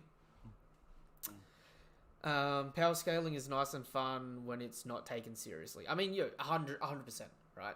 Especially when it's not toxic. If you start doing calcs, like once you start going online and like looking for calculations, it starts to get a bit too much. I mean, look, you can do that. I mean, I'm guilty of doing it myself at times, but I think it's not right. To see, like, wow, he destroyed that. I wonder how many nukes it would take to destroy that realistically. But once you do that calculation just for fun, you don't then say, therefore, he can do that. You know, I think it was our world. If one slash would blow up France. It's like, I think it was the Death Battle series that said Zoro's equivalent to 21. Nuclear bomb or something. Because of Picker. Yeah, 21 Quinn Picker, TNT, which is like 21 nukes, because he was able to cut Picker in half and Picker went slightly up. So it was able to lift Picker. And it's like, I mean, like, look, if we're doing power scaling like that, it's like, dude, just... First off, how do you know what type of stone Picker's made from? Is he sandstone? Is he stone? Like, what kind of stone are we talking about here? And more importantly, what color is it? The color matters. But, There's a thing about, have you ever played Terraria? Yeah. Because he can 999. You can have 999 like platinum in your inventory, therefore you weigh this much. Yep. But then I saw someone else take it further to be like, the soil. You can still stand on the soil without it sinking into it. Therefore the soil must be this dense. But he can also mine the soil, therefore his mining pickaxe must be this dense. Yeah. Therefore, and then he just keeps going infinitely. Yeah, it's funny. It's funny. It's nice to roast on as well. You have your favorites and not so favorites are being matched. I mean, look, different series. You can, I think it's obvious when some people are faster than other people, right? But if you're having to use calculations and like your main source of an argument's coming from a data book, and it's not reflected in the story, you're probably wrong. You're probably in the wrong when you're power scaling, right? Like, I think it was my wife, or it might have been you that I was talking to about this when we were talking about Naruto the other day. I just had like the realization where I was just like, the One Piece commanders essentially just have slightly better variations of the Kage abilities. You know what I mean? Like, we had the second Mitsukage, the Kage from the Hidden Mist, right? Whose whole thing was that he can turn invisible. And it's like, okay, that's just Shiryu. But Shiryu can also do projectile sword slashes. And I mean, I know these other people have other jutsus and stuff like that. But it's funny, and like, when you say something like that, if one person's like on the bandwagon of like One Piece is better, they're like, no, just fucking Mondor solos. Or on the flip side, it's like people 10 that, solos. Like if Madara was at the War of the Best, he would solo everybody. Mm-hmm. So. I mean, look, I'm just saying, right? When you compare these series, because people love to compare them, I love to compare them, right? It's interesting and it's good food for thought, right? Yeah. But it's like, at the same point in time, when in one series, people are getting beaten because of a meteorite dropping on them, and in another series, it's like, how strong are you? I'll drop a meteorite on you to see if you can block it, to see whether or not you're even capable of fighting me. And in one series, it's elevated to be like, I can stop one, and just one, or I'm dead. And in the other series, it's sort of just like, what the hell, bro? That's not cool. You know what I mean? It's like, it doesn't make for good relative scaling. Well, the other thing as well is like different authors can have different ideas on things. Like you know how I was saying that like in a lot of like fantasy shows they have like the greatest spell that a mage can cast is like the meteor spell. It drops a meteor on people. But then it's like you can have like a series like that and someone just stands there and gets hit by the meteor and survives. And then other series where someone would die to the meteor but they can move at the speed of light. I mean, so it just depends on like what the people who's writing it decide is like really cool and what's not. That's Naruto vs One Piece for me. People people don't take into consideration the fact that people in One Piece, they're not built like regular humans. A kunai can kill someone in Naruto if it's hit in the right place. Luffy's shattering inch-thick steel with his teeth in the first 20 chapters of the manga. Yeah. Right? Like... people literally catching blades in his teeth and then just chomping them down. People in Naruto have more finesse than people in One Piece overall. Like, just as a general rule of thumb, right? Mm. People in One Piece generally have more sturdier bodies, just as a rule of thumb. Yeah. Yo, okay, what's chat saying here? Yo, personal attacks are not fun. Have you tried saying you like Boa and Luffy in a comment? You get wrecked. Oh, nah, Nami and Luffy? Ooh, you're a Nami and Luffy person. What about you, Daniel? Who's your Luffy ship? I don't know, probably Boa, because otherwise her character is so sad. Oh, dude, if Boa doesn't end up with Luffy, I actually... It's like, what is she, man? She actually would die. She would die. Her illness would kill her. Yeah. Unless she gets cured and it's just a meme. Like, proper cures her. That's what they usually say. They start popping in the whole lot of Nami and Luffy chapters. I mean, dude, can't we just have some platonic friends from some time? I've been watching like the earlier episodes of the anime, and it's like Nami is a boss. Like, yeah. She's really cool. She just like she basically runs the whole shit. She just goofs off and be dumb, and she just tells everybody what to do, and they do it, and they're scared of her. I did not like Nami until I started doing my big reread through, and then my big reread through has actually like let me like I'm not taking in the information for the first time.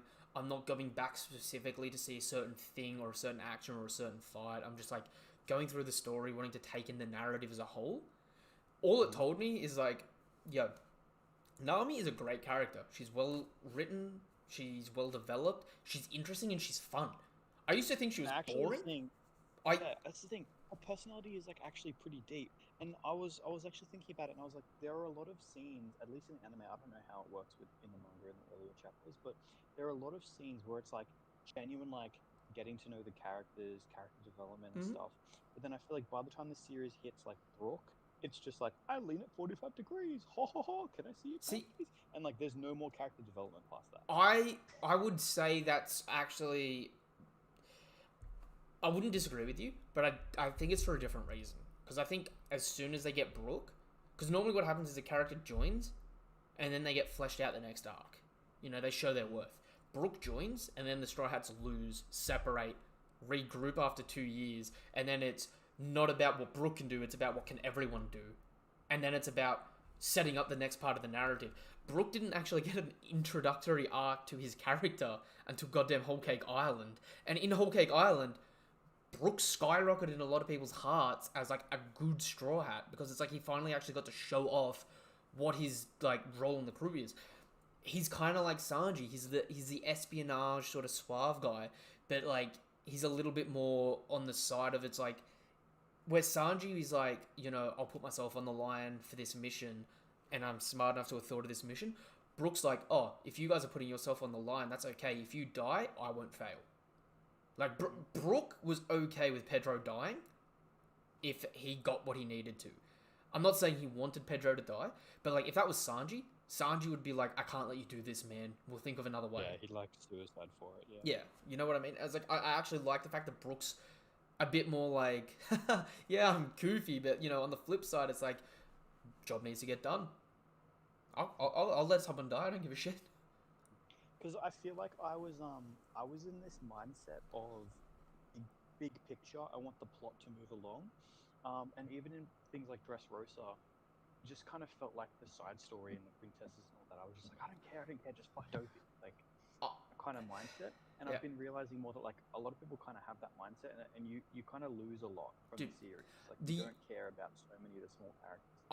I used to say to people, you should watch One Piece. It's so great. This, and this happens. You'll love it. Now I'm like, unless you like, if you watch Dragon Ball or Naruto or something like that, and then you're like, oh, what's another good series I want to watch? I'm not going to recommend you One Piece. Even though I think One Piece as a story is better, I think it's just like quite literally, you need to watch One Piece when you want to watch an adventure. Like, it's not a fighting shonen. It's not a romance. You literally have to come into it specifically going, I want to see a traveling adventure series. And once you get that, it makes the whole experience 10 times better. That's why when people go in blind on it, because they've got no idea what it's about, they emote with it a lot more. Because I know the last year, there were people like Murphy and Totally Not Mark that were doing their read-throughs of it, right? And it's like, if you put someone in front of it and you're like, watch this show, it's great, and then they watch the first episode of the anime and they're like, that's a rubber boy, this looks shit, what the fuck is happening? It's not enjoyable. You know what I mean? Yeah. That's why I actually recommend, if you want to get into One Piece, I'd probably say give it a read, because it's like, it's paced at your own leisure, and it is better that way. The episode of East Blue, don't like. Even though I feel like East Blue is one of the most solid art, because the thing is when if you actually watch East Blue or read East Blue, you can tell that it was like Oda had a really well thought out story, had the way that he wanted to make all the characters and all that stuff. Like it was like novel kind of. Oda's editor for the East Blue, because his first editor for the series was just all of the East Blue saga, right? Yeah. No offense to the recent editors, because they've had some like hype moments. We need someone more like that editor to turn around and say to Oda, this is shit. Focus on this, or show this. Cut this fat and show this or this. You know what I mean? Don't do it to a time frame or this or that. Take the pace you need to show the story you want. You know what I mean? Because the thing is that once a series gets long enough, it has world builded so much that you reach a point where the series kind of just carries itself by its world building. Yeah. It already feels very visceral and very real, so you don't really need to like have that much detail and like authentic characters with flaws and all that stuff. You just need to like have a general going plot. But to start a series, it needs to engage you in the world, and it has to be like really specifically written. I find. Yeah, no, I get what you mean. I mean, I loved it. I saw a video the other day, and it was a collage of all the different cultures from One Piece, in the anime, in the movies, and all that sort of stuff. And it was 2 minutes, and each second was a different island and culture, essentially, and it just flowed freaking phenomenally.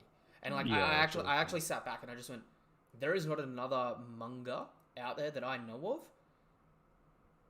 that has as many real world like cities and places that function, and actually, if you look at it, you're like, that actually functions in some capacity. Yeah. Right. What's chat talking about here? I think they're talking about a half fishman, half mink, and whether or not it could use Sulong. Low key, that actually. Wait, how's that for calcs? 20 times the strength of a human times Sulong form, which is roughly 25 times. Just keep going. Plus Electro. Can't forget Electro. NL level. Dude, a Sulong fishman, we need that genetically. Daniel? Dude? Yeah. How does it feel knowing that there's, outside of Kaido, there's not a single person with conquerors in the series that isn't just human? There's no fishman with conquerors, there's no long arm with conquerors, there's no long leg, no mink. Yeah, that is really strange. Like, that kind of feels dirty. In fairness, though, I mean, you can assume cat and dog have armor bent, right? Oh, they've got Haki, but they don't have conquerors. Conquerors, yeah, I guess. Yeah, that's true. There is not a conqueror from a species other than human and Kaido. Yeah, true. And it's really hard to tell if Kaido was like half human or not. Yep. I don't know. So but he seems, yeah. I mean, I said that to my wife, and she looked me dead in the eyes and she went, "Did Fisher Tiger have it? No. Wait, what?" It's like when you first hear that Shanks doesn't have a woman or a non-human species on his crew. Yeah, true. Shanks is out there as the representative. Boy. He's just him and it's him and the white men with the token Yasop. I think Bonnie would fit so well on Shanks's crew. Hey, Jewelry Bonnie. yeah. Yeah. It's just they just because that's the thing is like they just party and drink and shit. You know, like I can't imagine like Do, Vivi or something like that being on their crew.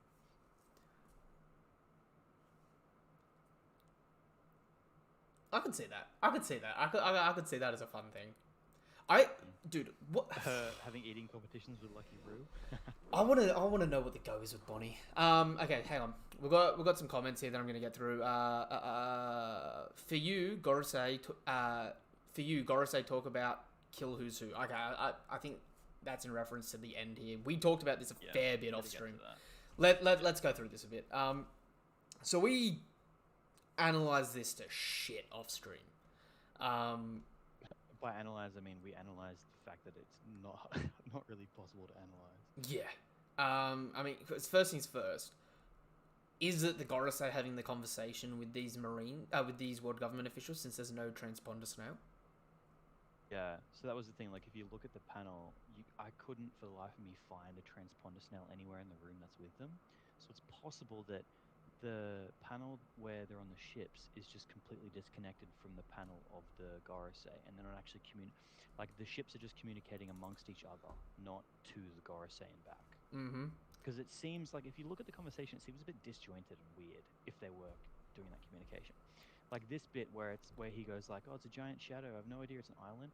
Suddenly the guy just goes, "That's impossible," and then he just immediately knows they're talking about.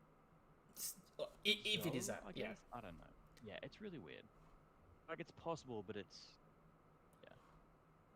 it's also could just be translation problems, like when we get the official viz. Also, more clear. Also, the whole giving a specific devil fruit a unique name, trying to hide the name of the fruit, that only works to someone that hasn't eaten the fruit. Because once someone eats the fruit, they know the name of the fruit. And that's been explained to us since Eni's lobby. So unless that's a plot hole, right? Then, I don't know about that. Because it's... Yeah, because they did say that, right? Yep. They expressly said that. Yep, they expressly say that. When so you eat it, you know the name of it. So what I think is here, right, is in the Devil Encyclopedia that some people have access to in the world, it's mislabeled. Mm-hmm. Trying to downplay it so that people don't seek whatever this ability is. The fact that Zoe's here, you guys know that I jumped on the idea that maybe it's the Kibi Kibi fruit that Otama has because it can control animals. And I mean, like, considering one of the ancient weapons can control Sea Kings, it wouldn't be that hard to say that controlling all the land animals in the world of One Piece would be pretty ridiculous, considering they guard Impel down, considering Luffy needed Gear 4 to tassel with some of them, you know what I mean? It's like, you could very easily be a monster with that fruit, especially if it's awakened, you can use it on humans. But, it's like, it's a stretch. The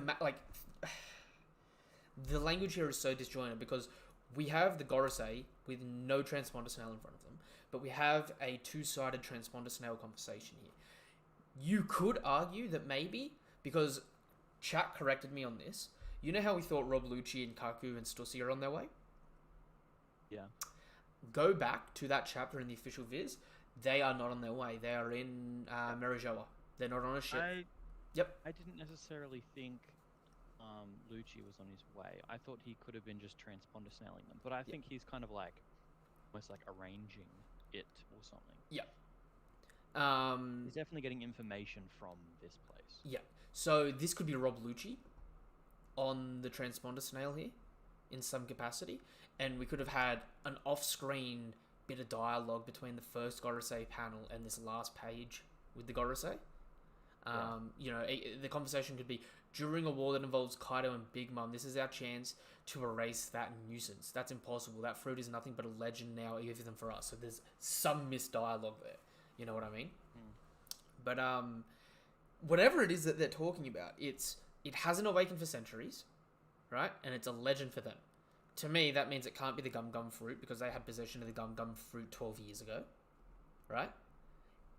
It can't be... Actually, I honestly think the way that he's explaining it, how else do you explain the world government giving a specific devil name?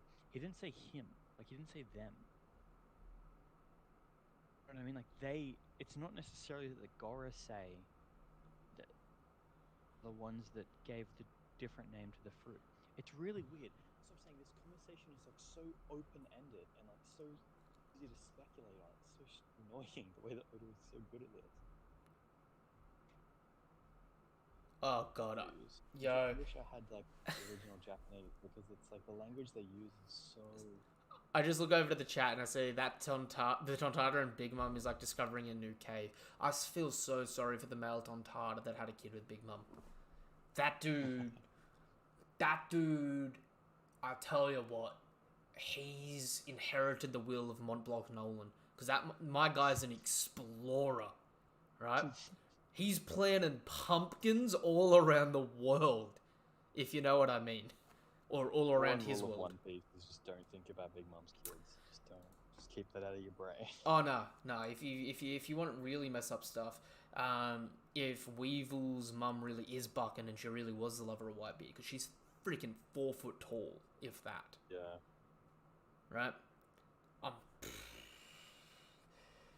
Could you imagine, like, on the Whitebeard ship, it's like 2 a.m, and all of a sudden there's earthquakes and screaming, and the crew's like, what the shit is happening? And then Whitebeard just comes out of his room, picks up a giant barrel of sake and just sculls it down. Just looks around and is like, oh, hey guys, what's up? And just walks back into his room, closes the door. 3 weeks later, Miss Buckin comes out in a wheelchair. The easiest pregnancy is Big Mum with a Tontata. She just needs... She just peed, I think. Yeah, she didn't even know she was pregnant until it came out. Throwing a hot ticket down. Oh my god. Okay, so... Here's the thing. When they say we've got to erase that nuisance, it could be so many people. It's... to me, it's Luffy, Law, Who's Who. Considering they already talked about doing it to Who's Who, I think it could very well be King as well. Look... I wouldn't say... He's a Lunarian who's essentially under Kaido's protection. Now that he's fighting Big Mom, it's like, oh, let's make it seem like Big Mom's crew killed. I think they may not necessarily know that King's a Lunarian. Yeah, you think? Yeah. He literally got broken out by Kaido from a government institution. True. But he's also been masked ever since, and no one's seen his face, not even on their crew. Yeah. And the white hair and the tan skin is 2/3 of the genetic marker, apart from just the wings. For all they know, he was just a Skypean. No different to a Rouge. It's possible they don't know. It's possible they do know. Yeah. We don't know. Like, I could see it going either way. The reason why I don't think it's King is because they specified that the person's been a nuisance. Right? Luffy's been set up to be a nuisance all pre-time skip. I mean, every time we saw the Gorosei, it was like, that's Straw Hat. You know what I mean? But I mean, the existence of Lunarians isn't a nuisance. Yeah. And so the existence of Law's Fruit is a nuisance as well. Especially if it is related to the treasure of Marijoa. Arguably, it's not, because arguably it was only relevant if Doflamingo was going to use a transplant to make himself eternally youthful, or to transport his personality into someone else's body in Marijoa. To me, though, if they're talking about Law in this first panel, they're not talking about Law's fruit in the second panel, though. Yeah.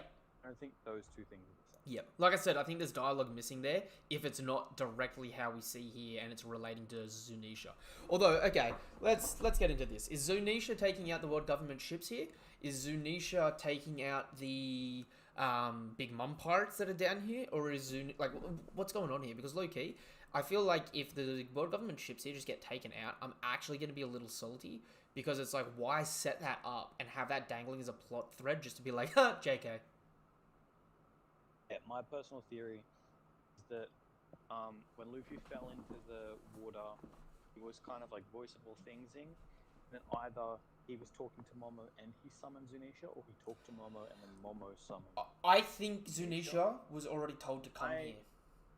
I personally don't think that the conversation and these ships have anything to do with each other. I think it's just that they wanted to show a lot of dialogue without just having a crap load of panels of them sitting around talking. And there's no visuals at all. So they show other stuff amid their conversation. I think that Zunisha here, I think Zunisha's a slow moving elephant. You know what I mean? Personally, I think when Momo was left on Zunisha for the week before Luffy made it, so like Luffy went to Whole Cake Island, Momo stayed on Zou for a week, then went to Wano, and then Luffy made it to Wano after, right? Right. I personally think at the end of that week, Momo sort of maybe learnt to talk to Zou a bit more, and then ordered Zou to come to Wano. And Like before he left Zou? yeah, Wouldn't he just ride Zou? Like, would Zou. the ship really be that slower than Zou? I mean, Zou's a slow thing, man. It takes Or like that much faster? it takes a few steps a day. Like we saw it moving, and it was just like super slow. It didn't seem like it was taking like a couple steps a day. I mean, that's me exaggerating. I agree that it was walking slow, but it's also like Giant. can literally walk in a straight direction. But- whereas all ships have to catch the wind and you swing around. But Like, his steps are huge. we also have no Oh, idea how far away Zou was originally to Wano. Yeah, that's true. You know what I mean? Especially since I they would were. assume. Wait, didn't they? If I'm wrong, didn't they spawn on like after the 20 years skip thingy? They were on Wano and then they sailed away before coming back. They were originally on Wano. They were Is on. that right? They were on Wano, and then they went to Zou. Yeah. Yeah, and then they went to Zou. So it's at least, and they were on like a little dingy paddle boat, right? But- so it has to be fairly close. But then again, yeah, of course, Zou could be moving fairly. But Zou at that point as well, when we see them come, was walking away from Wano. Because the scabbards come up behind Zou's leg, right? And then we know that when the Straw Hats were coming, we know that Sanji landed on Zou within 2 days, and it took the Straw Hats a week from Dressrosa. So in that time, right, Zou moved from 2 days to 5 extra days worth of distance by ship. You know what I mean? In the opposite direction to Wano. In the opposite direction to...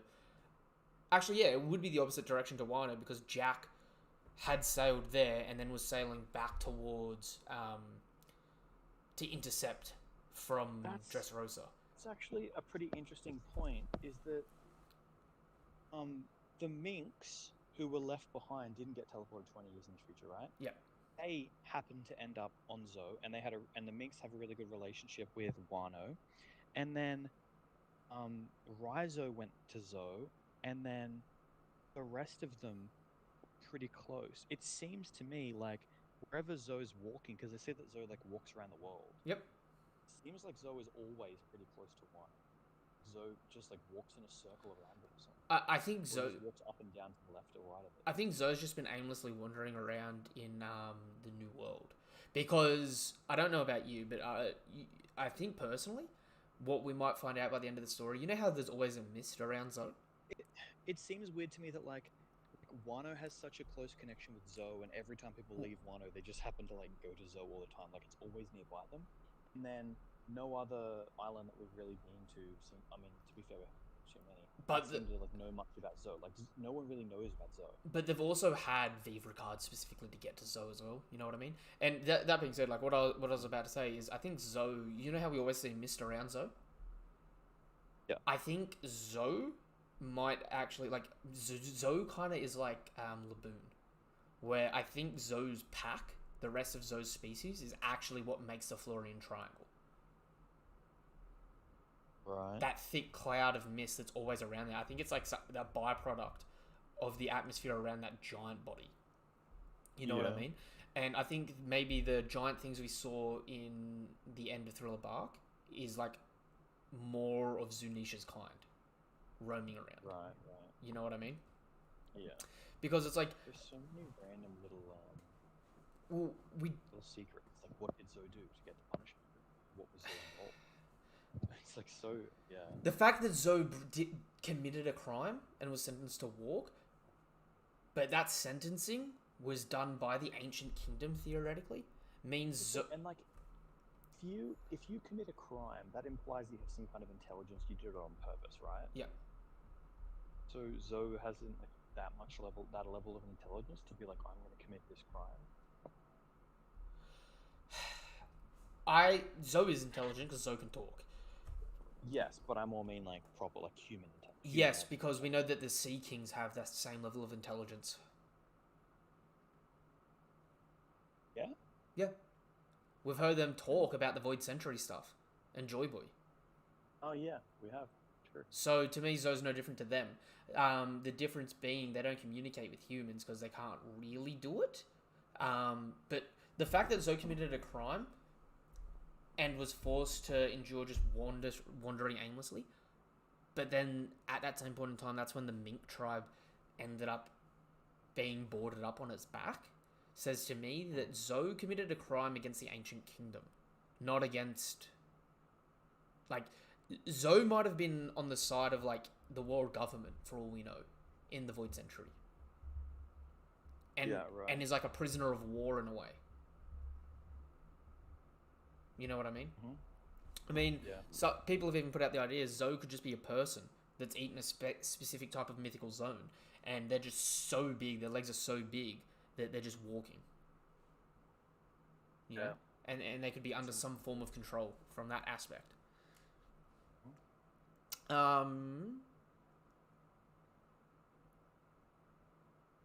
Shiryu can kill Mihawk. Oh, okay. Someone's asked Shiryu kills Mihawk. I kind of wish that Zoro grabbed Funk Freed. Funk Freed. I love that sword. That sword is a cheeky little shit. I don't think Shiryu is strong enough for Mihawk despite his new OP clear fruit.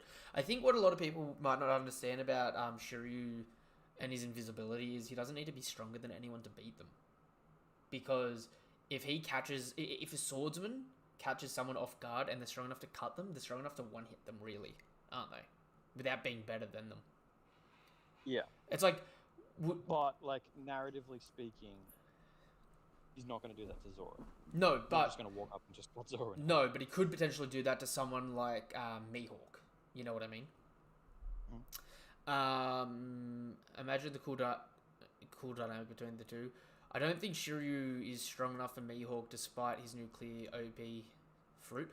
I think Shiryu, power scaling wise, is Zoro pre-Enma, but invisible. Maybe a little bit stronger. You know what I mean? We haven't seen anything from Shiryu other than some projectile slashes, and that's been a no contest from Zoro for a long time, hasn't it? Yeah, I think it's really hard. Like, the thing is like, you definitely can't really credit him Okay. any, like, feats. But at the same time, I could totally see... So... like, Zoro starts fighting him, he just is as strong as Zoro. Just for some time. I think he's as strong as Zoro was, but Zoro's probably got more DC now, but it doesn't matter because Zoro's said many times, and Zoro fighting Apu, he was like, I couldn't see the trajectory of his attack, I keep getting hit. Zoro versus Kaido, he could see where Kaido, like, breathed in the direction, that's why he was able to block the slash, when otherwise that was an invisible slash. Zoro, when he fights Shiryu's going to be invisible, so Zoro's going to not be able to see where attacks are coming from to predict where they are to block. It's going to be a hard fight for Zoro. Regardless of if Zoro's stronger. It's going to be an observation booster for sure. I think the Shonen student never beats their master, so I think Zoro won't fight Mihawk. It's hard, right? Because, I mean, Zoro versus Mihawk is one of those things where it's really like... It's hard. It's too hard, right? Because Zoro versus Mihawk is like, I could see it happening for the sake of it, but if it happens, I could see it kind of getting off-screen. But then at the same time, like... what I don't think some people necessarily understand is for Luffy to become Pirate King and for Zoro to become the world's greatest swordsman is to surpass Roger and Mihawk. So that doesn't necessarily mean beating them. It could just mean doing something that they've never been able to accomplish themselves. You know what I mean? Yeah. Like, Mihawk could say that Zoro's the world's greatest swordsman because Zoro cut something that Mihawk couldn't. It's possible, isn't it? Possible, yeah. I mean, that being said, like, I give Mihawk a lot of fucking credit at the moment because I give him In my mind, I go, okay, he's got advanced conquerors, advanced Rio, observation haki. Like, I just cannot see him without those things now. And it's like, that shit's so hard to deal with as a combatant. He's not put a named attack out there in the story. And from chapter 50 in the story, he's been splitting 50 to 100 meter long gallons in half like it was nothing. Not to mention, I don't know if you've recently just rewatched Mihawk and that, right? Yeah. The dude just shaved off his boat in front of Zoro. Yeah, he just basically took a step and then he was on the other boat. He just teleported, man. He has fucking speed. Right? Yeah. Mihawk's going to be an absolute weapon when we see him fight. I think Zoro's final fight is versus Shiryu or Gandhi from Gorosei. Yeah, I could see that. I also see people saying maybe Fuji. Another potential answer that I think some people may not really want, because they may not have really ever thought about it, because it's never really been like set up in that way. It's possible for Zoro to fight Green Bull or Kizaru.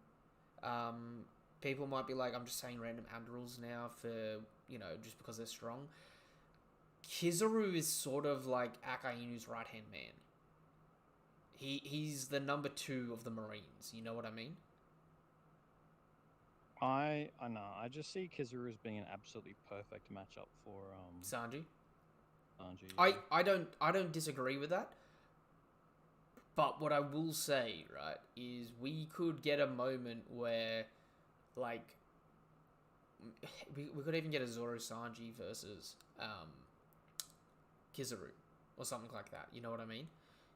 Yeah. And that's no different to how Kid and Law are fighting Big Mom now. And if they win, they would be like, the step off Yonko level. You know what I mean? Mm-hmm. It's hard because it's like, what matters more? Fighting someone with a sword? Because that's what everyone thought King was going to be like. He's like, oh my god, he's got a sword, Zoro's got to fight him. Then it turns out he wasn't really a swordsman at all. So it didn't matter. You know what I mean? Mm-hmm. Whereas you could look at it as like Zoro has to fight a swordsman. Or you could look at it and be like, Zoro's got to fight the next strongest person from that organization. You know what I mean? Mm-hmm. And it's like, okay, if Luffy's fighting him, you could see Zoro potentially fighting like the Gandhi Gorosei member. I could definitely see that. It's probably the Ichidai Kitetsu Blade. But I mean, like, someone like Kizaru, like, I genuinely feel like at this point in time, Kizaru is the right-hand man to Akainu. Especially with the way Akainu talks and handles Fuji and Green Bull. They seem to be, they're a bit more kept at arm's length. Whereas when we see Kizaru, he's, like, chilling with Akainu consistently. You know what I mean? Yeah. It really makes sense in that regard that, like, we don't really give it enough thought or credit, but, like, someone like Akainu does need a right-hand man. I mean, Sengoku had Garp. You know what I mean? Or Garp had Sengoku, however you want to view it. Like, we always get these buddy dynamics. And considering it's been teased in the past that Green Bull and Fujitora may have ulterior motives for joining the Marines, it really sort of leans towards Kizaru. And so I guess then the situation would be if Luffy ever fights Akainu, does Zoro take on, or Zoro and Sanji take on Kizaru, or just Sanji takes on Kizaru, and there's like other people to mix up and match against? It gets too muddy and too convoluted to be able to give a clear answer for, you know what I mean? But what is something to take into consideration is that every single admiral is trained in the way of the sword, and seemingly trained in the way of Ryu and advanced observation haki. That seems to be prerequisites for the position. You know what I mean? Yeah. I mean, like, so it seems to be, but I think Akainu wouldn't care. I don't necessarily know if Green Bull would have to be trained with a sword, because Akainu, his whole thing is like, I just want to make the Navy stronger. So it's like, I use a spear, sure, let's do it. I mean, to me, a spear is no different to a sword. Like, I should preface, they use a weapon of some kind. You know what I mean? Well, that's kind of what I'm saying, is like, I don't know if they have to use a weapon. Like he's just like, okay, you maybe I don't know, maybe someone already has like an admiral level fruit. He's like, cool, saves me from having to give you an admiral level fruit.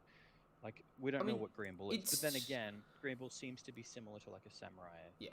Type Look, is what the theories it's are, so he would use a sword in that case. it has the potential, right? But like Aokiji, Kizaru, Akainu all trained in the sword. They are all trained in the sword, and in close quarters combat outside of Akainu, Aokiji and Kizaru did default to swords at times and bladed weapons. You know what I mean? And we know it's something that they make all Marines train in some way, shape, or form. You know? Mm-hmm. So it is interesting. Top 5 women in the verse. 100% big, in no particular order. Big Mom. Big Mom, Yamato, Boa.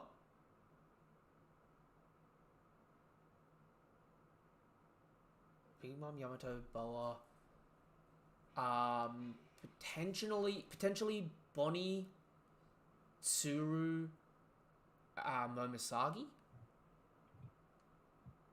At the moment, what are your top picks? Robin, I see some people saying Robin.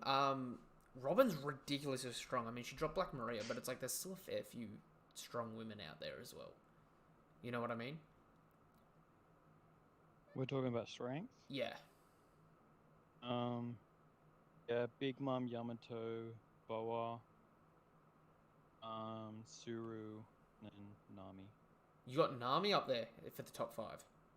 Nami has Zeus. Yeah, but okay, I see where you're coming from there. I feel like there's still a fair few women that could.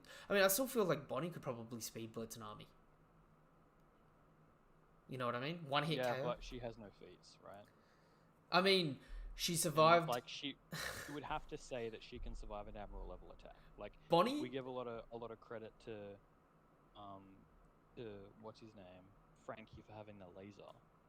It's like Nami literally has Zeus, who can act, not only just is that strong, but can act independently, think for itself, etc., etc. Bonnie has the most potential. Like she has the most clashes with top tiers outside of everyone other than Luffy. But we have no way to gauge whether or not she's strong or not. Do you know how infuriating that is? Yeah. We have. I mean, it's possible that like Suru is also like, yeah, if she touches you, she can kind of like one shot you, whoop you. But I mean, she had Doflamingo running, didn't she? I guess, yeah. I mean, like that's the thing. It's possible that she's like ridiculously strong, like Garb, or she's just kind of like she has a weird fruit, so it's like. I think she has a weird fruit, and she has shave, and back in the day, that's all she needs to take you out, because she's got a one-hit KO essentially. You know what I mean? Yeah. It's no different to how I sort of see Bonnie, but the difference is it's like Bonnie went after Blackbeard and wasn't dead. Bonnie then theoretically escaped from Akainu, isn't dead, and then Bonnie potentially joined 4 Revolutionary Army commanders and fought Green Bull and Fujitora. 3 of those are hypothetical, but she was in the place to have done 3 of those things. She definitely fought Blackbeard after he got 2 fruits. You know what I mean? So like Bonnie sits in that weird limbo where we haven't seen anything from her, but like all it takes is Oda to just be like, oh, actually she's one of the top Supernova and you just didn't know it. Eat shit. Well, that's the thing, yeah. It's also like possibly like soft hinted that she might be like, people have said like, oh, maybe she's like Ace's sister. She's like Gold Roger's daughter. People say stuff like that. Kuma's wife, daughter, mother. Yeah, it's like if any of those theories are correct, then just narratively she would be really strong. I mean, she is the only female Supernova. She wasn't the lowest bountied Supernova. She had a higher bounty than Zoro pre-time skip. Mm-hmm. Although Zoro was being held back by not being captain, in fairness. I mean, yeah, but Zoro, Zoro did get all the hype for taking out Daz Bones and for taking out Kaku of CP9, right? Yeah. Whereas, you had Arouge at the bottom, then you had Zoro, Capone, and then Bonnie. Pre-time skip, you know what I mean? It's like, there is potential there for Bonnie to, be on the up and up. Because, I mean, no offense to sorry, Kuma. I gotta throw you under the bus here. No, no offense to us Hawkins fans out here, but Hawkins turned into Takashi 69, the snitch boy. He turned into Basil Bitch Boy Hawkins, and I mean, like, he had one of the highest bounties pre-time skip, and low key, he has one of the worst betrayals of the Supernova right now. Yeah, I actually think his betrayal may be The worst. worse than Big Mom. Big Mom's betrayal has been trash. Hawkins at Getting this point in rolled time, by Robin. Hawkins at this point in time may genuinely have the weakest, in terms of combat, betrayal out of all the Supernova. Considering we've seen him die and like have to divert the attacks from things that most non-Supernova level people can tank. Yeah, it's hard because it's like death. Is that like the health of the person who's got? Yeah. I mean, that's fair. Like, I can totally see Zoro being able to just like slash and kill some fodder, right? But he can only he diverts it if you kill him. You know what I mean? So it's like it's so hard. Because let me ask you this: who wins in a fight, Hawkins or Big Father? Because he's just shooting cannonballs. Each one of those is a death. You know what I mean? It's like Zoro, Luffy, Law, and Killer low diffed him, right? Which, I mean, look, it's impressive, but they low diffed him. Presumably Kid could, since he's Killer's captain, right? Mm-hmm. Arouge at least has feats of having taken out a 4th Division commander, right? Yep. I'm sorry, but Hawkins is down in the dumps next to Beige, but Beige at least can do, like, repeated damage. You know what I mean? And I don't want to downplay Hawkins there because he's got his big straw man and that, but it's like, if you can take him out with a minigun, the dude kind of gets washed, which is so disappointing because it's like he had so much potential to be such a monster. You know what I mean? They went inside Capone at one point, right? Yep. And was Capone there, like inside Yep. himself, or am I remembering that wrong? He was inside himself and also present outside. Okay, can you imagine if Capone Big Fathered to the size of a full-blown island, and he was like a Yonko, for example, and then someone went to try and take him out, went into the island, not knowing they were going inside him, and he just like turned back into a human, and then he had to basically they had to survive inside him, which, as we've seen, like, he has full control. Dude. Everything inside him. He would actually be, if he was Yonko level in terms of other strength feat, he would actually be such a badass Yonko. Okay, hang on. I just saw something that caught my eye here. Hang on. Sorry, I'm just going through a bit of stuff. There's a lot of Boa. There's a lot of Boa Smoothie Yamato discussion happening at the moment. But then I see, what do you think about Akiji versus Akainu Revenge or Garp versus Akainu? First things first, Garp versus Akainu now. Akainu's gonna fucking take Garp, no problem. Back in Marineford, if Garp got Akainu from behind and Akainu wasn't prepared, I can imagine Garp going full Rio Fist and literally just doing like a gorilla thumping on Akainu's back. And he kills Akainu, but Akainu burns that bitch to death as well, and they take each other out. Burns his hands at least. Yeah, like, I don't think it's possible to fight Akainu and not take a significant, like, to lose something, really. You know what I mean? But Aokiji versus Akainu in a revenge. I want to touch on that, actually, because our top 50s next week, right? And this will be interesting because I've seen some people argue on other top 50 lists that Aokiji's still over Akainu. What's the logic? The logic is Aokiji let Akainu win. The logic is that Aokiji wanted to go undercover. The logic is Aokiji specifically had a bad matchup against Akainu, and in a fight against everyone else, he's over Akainu. What's the basis for that logic? Headcanon. Yeah, exactly. Now we've gotten to the truth. I'm just gonna say this, right?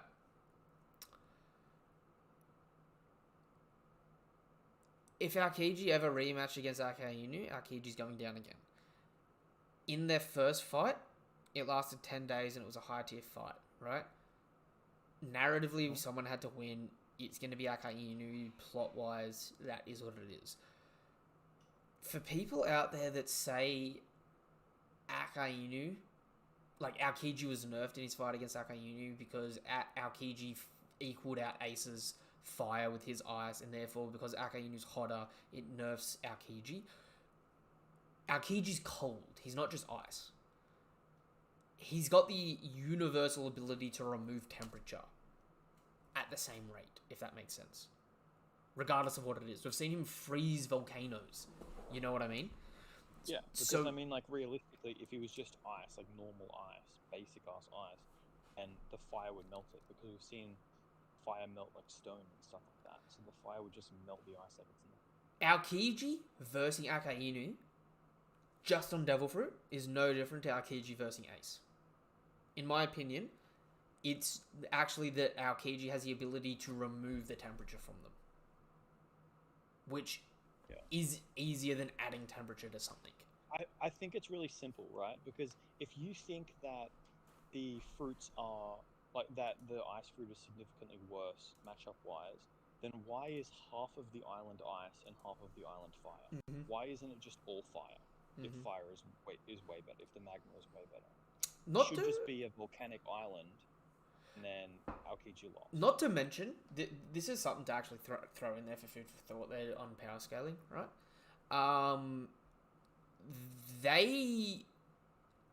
They weren't just fighting in the middle of the island. There's a giant crater that didn't exist in the island that now exists. They were fighting below sea level. You know what I mean? And there's a perfect divide in the island. I mean, I could even see people making the argument that they split the heavens, if you catch my drift. Because there's literally a perfect mismatch in weather. They're below sea level. Where they were fighting, they literally destroyed everything around them. Yeah, if you take the island as evidence of their fight, which is the only thing that you would take, right? If you were like a forensic dude, you would go to where they fought to gain clues of how the fight occurred, and you would see that it's completely even, half and half, ice and fire, and you would say immediately, okay, it must have been pretty bloody even. Yeah. That's pretty, to me, that's like undeniable. Yeah. 100%. Which it leads more towards the idea as well, because I know a lot of people discredit the Admirals and say the Admirals fought all out Marine fought and this and that, right? Punk has it as an example of them fighting all out when they don't have to worry about civilians and protecting an island or this, that, and the other. Low key at the moment, the results of how that island was split like that, we haven't seen that replicated in the Yonko fighting. I want us to see more from the Yonko, to see, like, to beat it. Like, if we're able to get the citizens out of Wano, and the island's got to be destroyed to be opened up border-wise, I want Luffy and Kaido to sort of do that. But if we don't get something like that from them, I mean, like, there's a bit of an unfair advantage there. Even if a Yonko's stronger than an Admiral, the fact that, like, they can turn an entire island against you in combat, that is just sort of not acknowledged enough. You know what I mean? Like, the results of the fight are a lot more different to what, like, we've seen so far in the story. You know what I mean? Mm-hmm. And it's difficult because I don't know if we're ever going to get to see that on screen. But I want it to be on screen. You know what I'm saying? Like, if I got to see any fight in the story that was off-screen, on-screen, it's either going to be Akainu and Aokiji's fight, or it's going to be the Green Bull Fuji versus the Revs or something like that. You know what I mean? Okay, Odin is naturally gifted, but late at experiencing fights, so he's bodied by Roger while Whitebeard, but his potential is over the top. All in prime, mind you. I mean, not strong. Red hot take: when men are past their prime in One Piece, they lose their hair color. I've said that many a time, Glittercorn. Garp went white when Roger died. Sengoku went white when Whitebeard died. And if you notice, Big Mum still got her naturally coloured pink hair, and she's regarded as stronger than ever. Same with Kaido, even though he's 60. Same with Akainu, Aokiji, and Kizaru. People past their prime lose their hair colour. Right? That's why back when Suru was chasing around Doflamingo, she had brown hair. Now her hair is white and she don't do shit. She just sits on the backdrop. You know what I mean? I think that's a common indicator that Oda uses. Garp can switch with Kaido, but he's not with the Luffy silhouette. I don't think he's top 5, but definitely a force to be reckoned with. Nice observation, Glitter. But King loses prime. Roger fights Zebek on one-on-one confirmed by Sengoku. Garp only helped against the Rock Pirates, but it's also said that Garp and Roger came close to killing. Okay, I'm pretty sure it was stated was Garp and Roger teamed up to take on Rock's, like the Rock's pirates altogether. It wasn't specifically stated that there was any one-on-ones from memory. Am I right with that, Daniel? Yeah, it just said, well, yes, but at the same time, I think the imagery that they used, they didn't show any of the other Rocks pirates. No, they showed 5-on-2. Okay. They showed Kaido, Big Mum, Whitebeard, and Rocks. So it was. They might have shown Shiki as well. You know what I mean? It was either 4-on-2 or 5-on-2, right?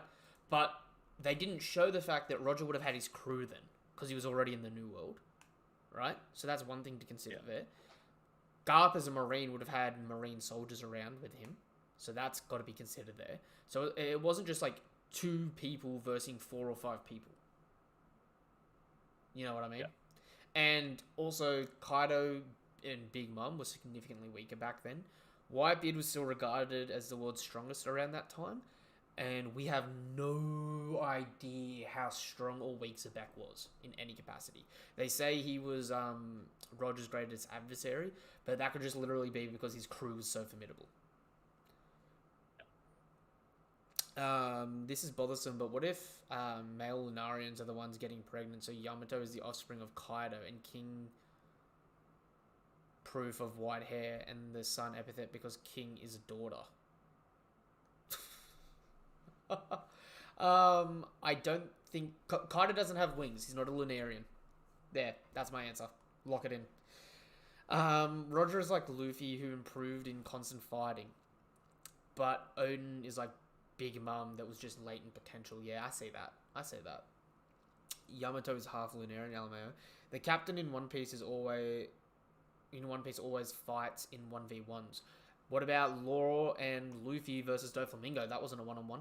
It was a 2-on-2 actually because of Treble, but then when Treble went down.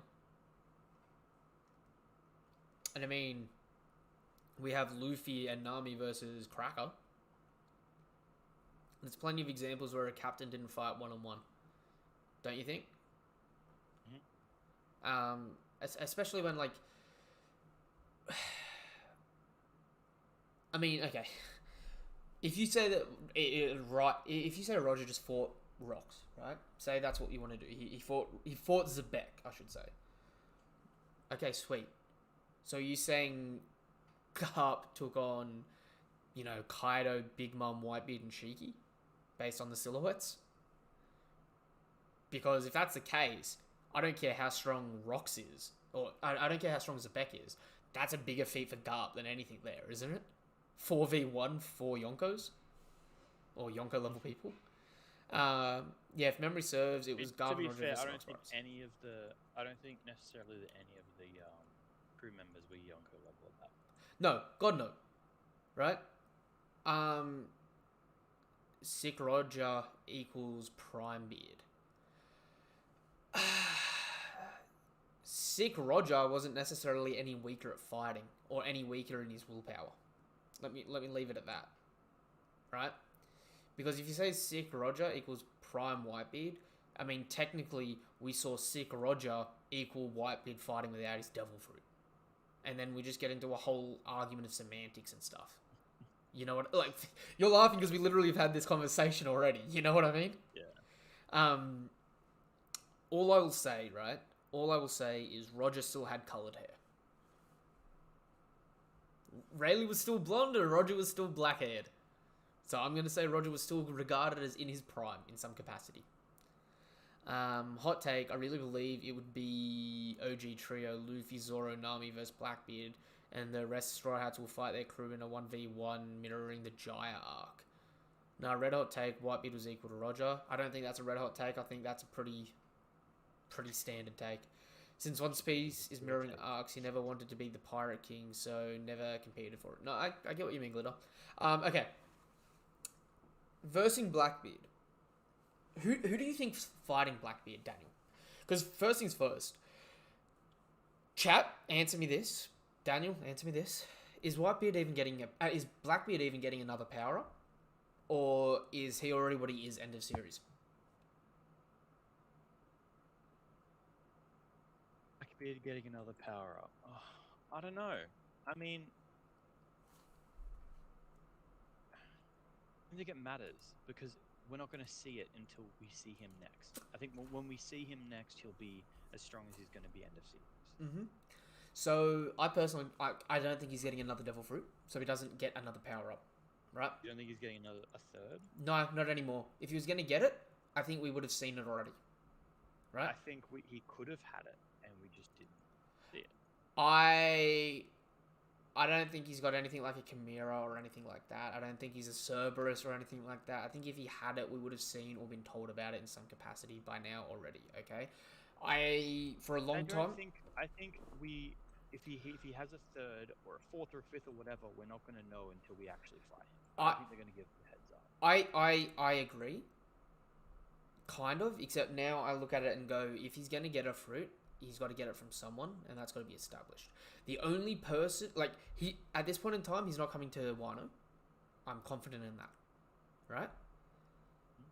If he was going to get a fruit and it's not in Wano, there's only one individual in the series right now that I could see him taking a fruit from, because if he was going to get a third fruit, he's going to get a zone, and I think that would be Edward Weevil. The reason I don't think that's going to happen is because there's no point on him beating Edward Weevil narratively. And there's no point of him killing Edward Weevil and taking a fruit from him.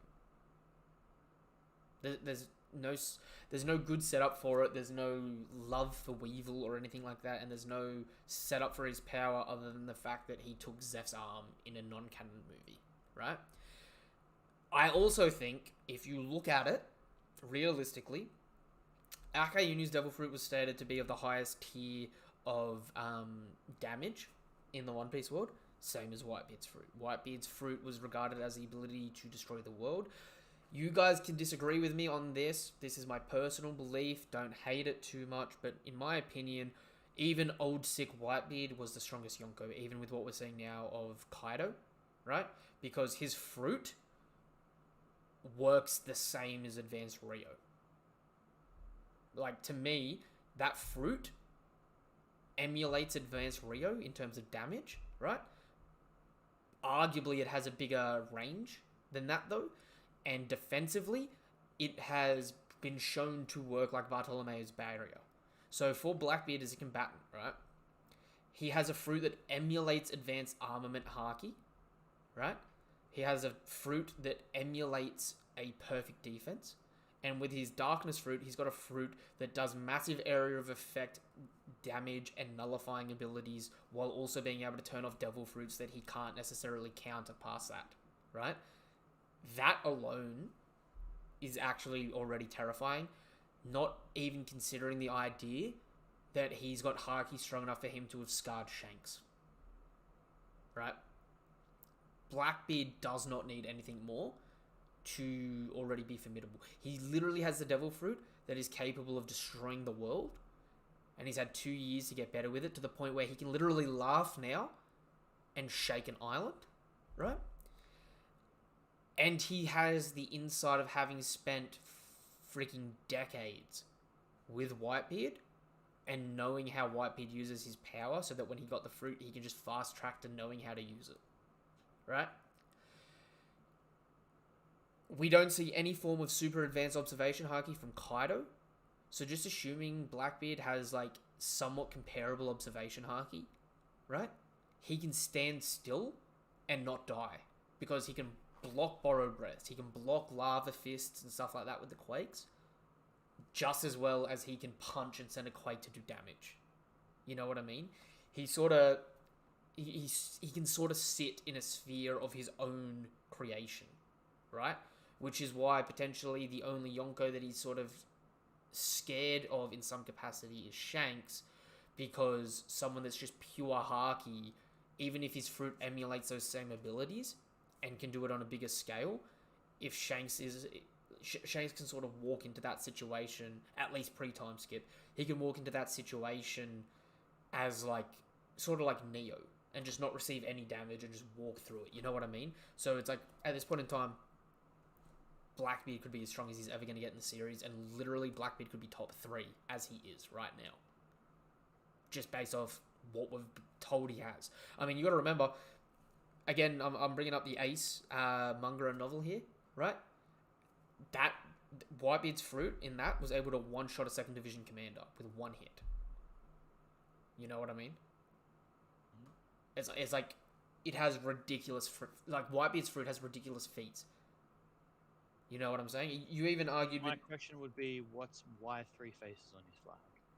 Mm-hmm. And I could say, do you know what? That's a perfect question, right?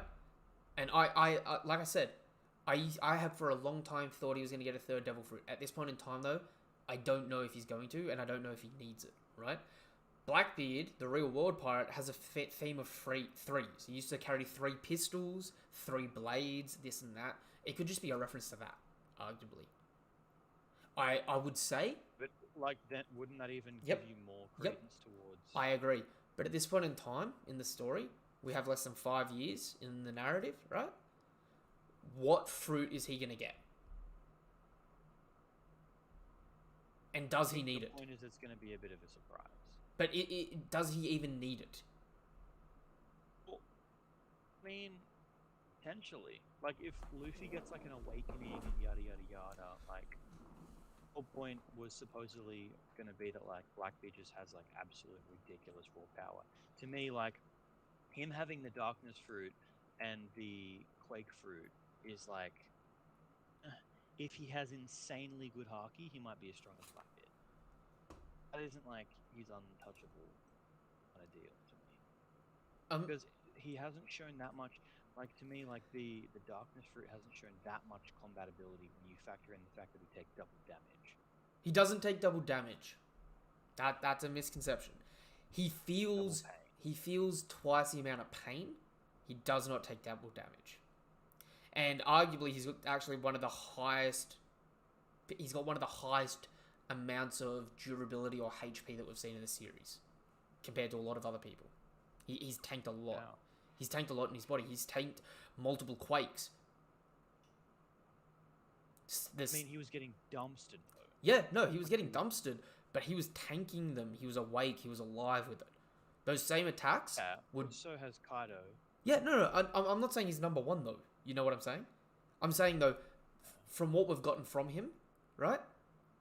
He does have pretty good, reasonable durability and all that sort of stuff. You know what I'm saying? Yeah, like, I'm not saying he's like butter, but... Yeah. But... I feel like for him to be scary, he would have to do another fruit, in my opinion. I mean, what if... Because we've already seen Whitebeard's fruit. It's just boring if all of his power is just coming from Whitebeard's fruit. It's like, But what if it's how he fights, right? He could set himself up like a raid boss, where he stands somewhere, as we've seen him do, send out the darkness below, and all he's got to do is literally stand in one spot. And if someone tries to attack him, he defends with the Quake, or he attacks with the Quake, and then he just slowly engulfs the whole area in the darkness and then drags them down. Yeah.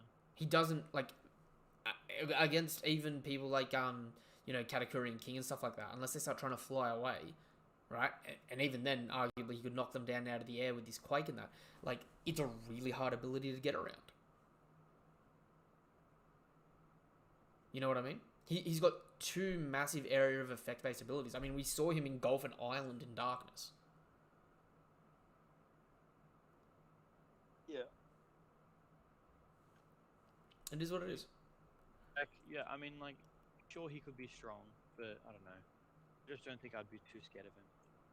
I mean, look, it's fair and that's understandable. We're in the level now where we're looking at dragons and stuff. Hey, but that being said, right? For all we know, when we see, like, we could see that quake, and it could do a lot more damage to that dragon than we assume. You know what I mean? There is potential for that, like, wiggle room of power creep from that fruit. You know what I'm saying? Okay, what do we have here?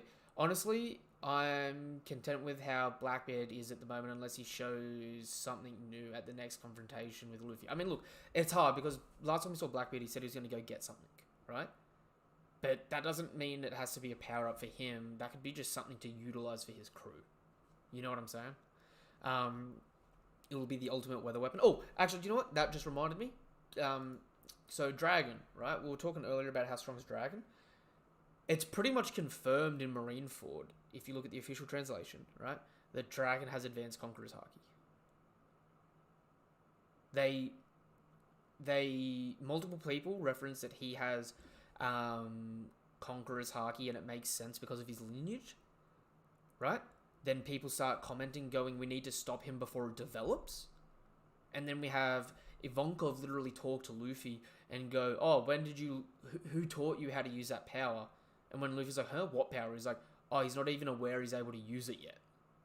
Implying that, like, Ivankov's aware of someone, Dragon, which is his connection to Luffy, that can actively use Conqueror's Haki, and it's implied by other people that there could be a next step to it.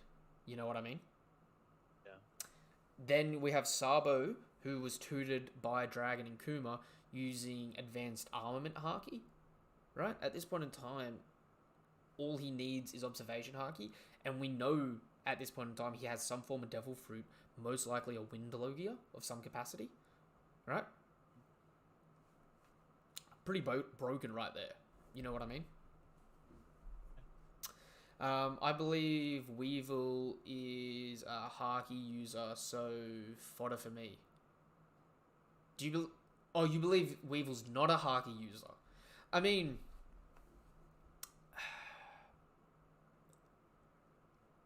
I could understand where you're coming from. Weevil gets compared to a young Whitebeard, right? But if you look at Weevil's track record, he's taken out 16 allied captains of the Whitebeard pirates, right? In non-canon... we've stopped getting data for a second there. There we go. In non-canon story, he took an admiral's arm, right? He's been kept until later on in the story. Meaning when he's introduced, he's going to be introduced at a level where there's more stronger people. So if he's relevant in strength in any way, shape or form when he's introduced, he's going to be on some ridiculous level with them. Plus we know he has a devil fruit. You know what I mean? Yeah. Weevil, when you say Weevil might not be a Haki user, do you know what? He might not be. But like at this point in time, he could come out no different to Katakuri and Yamato, considering he's potentially a Yonko's child. Just in terms of potential there. Mm-hmm. I mean, like, I think he has to be strong enough to take out the commanders, and he seemingly has done it fairly easily. Mm-hmm. He seems to be still full of confidence. Mm-hmm. So they seem to all be low diffs. Blackbeard has to have conquerors, and with that, I mean, like, Usopp's conquerors, if he will have one, which is the reason how he got on Shanks's defense. Yummy Yummy is the strongest devil fruit in One Piece. That is according to Blackbeard. Yeah, he said it's by far the strongest devil fruit, but that's potential just because it can negate other devil fruits. I just think personally Weevil is one of those rare times I think Oda made a narrative mistake. He doesn't value add at all. He's just there as Whitebeard's son. Like, it's odd. We don't know nothing about Shanks, and characters have been around for years, and yet with under 5 years to go, we get such a waste of a narrative space. Look, I understand how you feel there. I do think Weevil's going to do something super impressive and interesting in the story. As for someone like Shanks not getting screen time like that, I mean, we're getting a movie about him because I think we're not getting him in the story. I mean, do you think What do you think the announcement of Film Red does for Shanks in the breadth of the rest of the manga? I don't know. I'm hoping it's nothing. I don't want a movie with Shanks, to be fully honest. If like, I would have preferred if we're having the movie with Shanks that the Straw Hats weren't in it, and that it was an origin, like a Yeah. Shanks' journey. The fact that I know the Straw Hats are in it, the fact that I know the Straw Hats are in it, says to me that Shanks' showcasing in the manga from here on out is going to be subpar. Sad. Like, you could call me wrong there, say that I'm jumping to conclusions, but if we're getting a green-lit movie about Shanks meeting the Straw Hats, it says to me that Shanks is either dying or never meeting up with the Straw Hats again in a significant way. And that the only place for it to fit in narratively is in a non-canon movie. Did you already see the new opening? I have a theory about it since Stephen Thurlow was asking by the director to do the scene that way. Okay, I have. I actually was rendering it before this stream. I'm going to be uploading my reaction to the new opening this week. So keep an eye out for that. But I have seen it now if you want to talk about anything to do with the opening. We both watched it today, actually, didn't we? Yeah, I mean, I just thought it was cool, flashy. I thought you said that they like spoiled something. There's a few potential spoilers. Like, did you see Kaido either lightning or borrow breathing the flower capital? No, I didn't see that. That was one of the scenes in there that I saw that I was like, what the... That we haven't seen anything close to that yet. We literally see it burning through the center of town. Right, okay. So it's like, maybe Kaido becomes a sore loser? Surely not. He's an honourable man. He's a drunk that beats his kid. Is that honourable? I mean, he's a warrior, is what I'm getting at.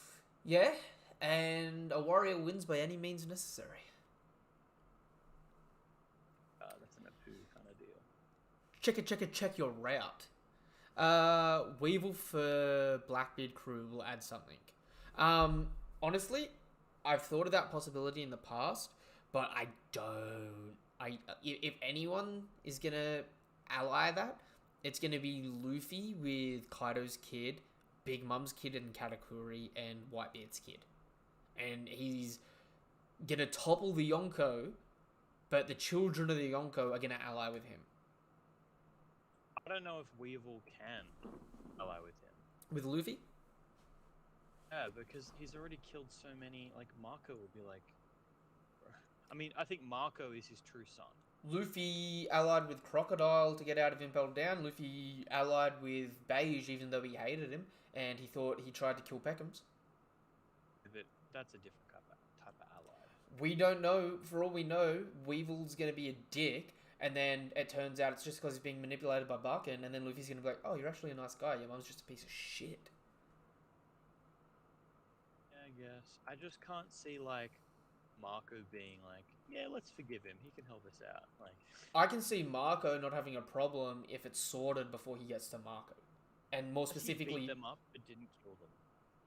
If he killed them... I mean, he's defeated them. Does anyone in One Piece ever really die? I mean, we have Kaido having clubbed the fuck out of Kinemon, and my dude's still got all his teeth. That was really annoying. Mm-hmm. Actually, he's missing a few teeth, but you know what I mean. Yeah. What if that's how Blackbeard lost his teeth? Pissed Pops off one night. Conqueror's Haki backhand to the face. It's like, shut the fuck up. Get out of my way. This is my booze. Okay. Haki's something that is based on spirit, but he's relying on his mother's direction. Weevil will be on Elbaf, I think, and he will be Usopp's next target of deception. Ooh, fuck, that's a point. You win the stream, right? If Usopp manipulates Weevil into allying with them, that would actually be hilarious.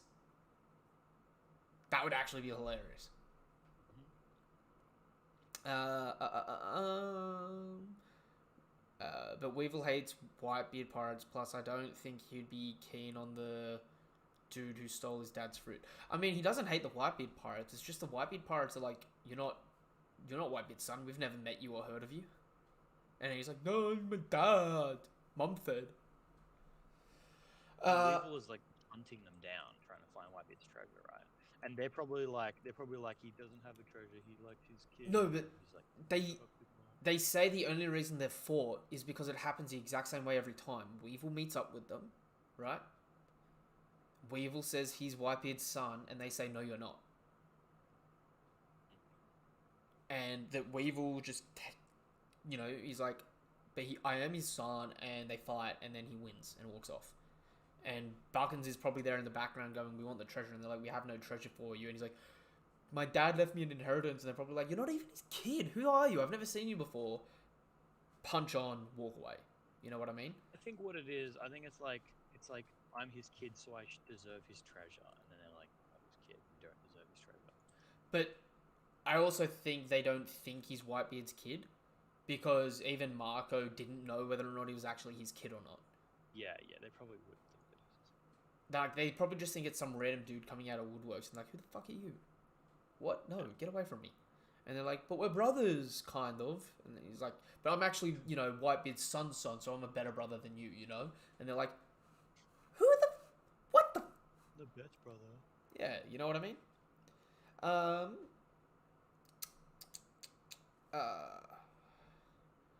As a Marine, or he will get modified to be SSG as to not waste another new character. Oh, okay, fuck, that's actually a great point there.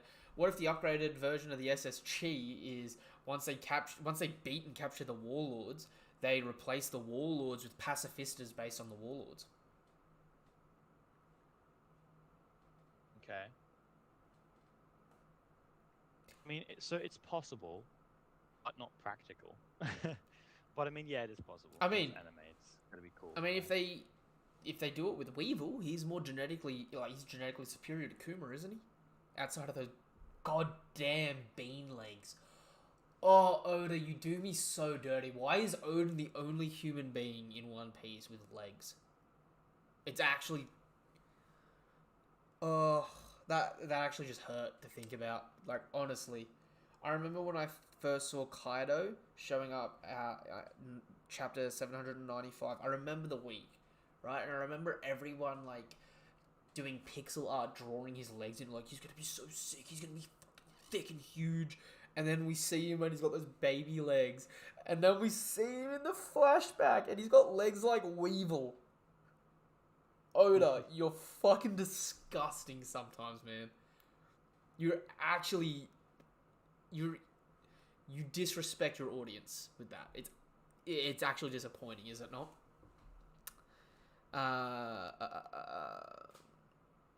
You get modified to the SS3. So the skull moving is requested by the director, which I think is Brooks' Awakening possession. I don't know... Oh, okay, so Daniel, did you notice the part in the opening where the skull starts moving and it looks like it's eating the island? Yeah. Yeah, I saw that. Okay, so Gedex was saying it might, like, the director was specifically asked to do that. Oh, okay. That is interesting then. I would say it's supposed to be indicative of maybe the island starting to be lifted up. Potentially. Gedexwell, or Zekasik, is saying it's potentially a hint to Brooks' Awakening. I don't know what I would potentially do, but we'll see. Maybe Big Mum is giving it a soul. If Big Mum gives Onigishima's skull a soul, I will lose my shit because I want that stuff so bad. Yeah, that would be pretty sick. If Onigashima or Zo doesn't pick up that giant sword by the end of this arc, or if Kid doesn't pick up that sword by the end of this arc, I'm actually going to be mad. Like, I need useless Captain Mid surfing that sword, like the Silver Surfer from X-Men, just jamming into Big Mum and just grinding her on the ground and that, doing kickflips and shit. I need this man just flying around on a 700 meter or a kilometer long sword. You know what I mean?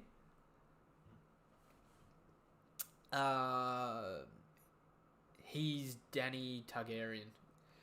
Yeah, I feel like Marco is needed. I feel like Marco is indeed a biological child. That's why he got the best defense devil fruit given by his dad. I don't think Marco's actually Whitebeard's kid.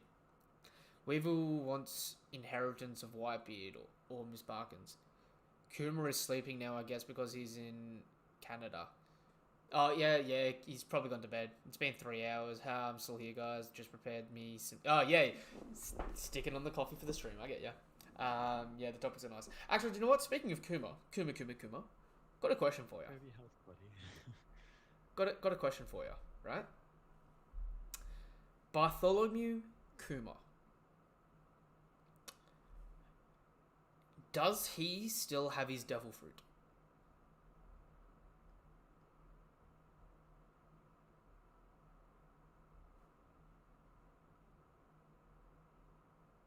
Because my guy... As far as we know, the only way to remove devil fruit is like death.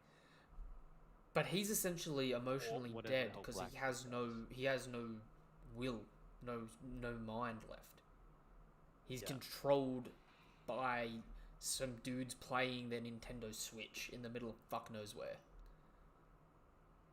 But imagine it's still in his body though. So my question then is, should we still give Kuma some high tier props, even though he's not conscious of his own body now? Because even if like he's getting controlled like a pacifista, right? Could he still blip around, launching himself at the speed of light? Could he still zoom people away? Could he still reject people's pain and stuff like that? Is PX0 a superior pacifista than the other 20?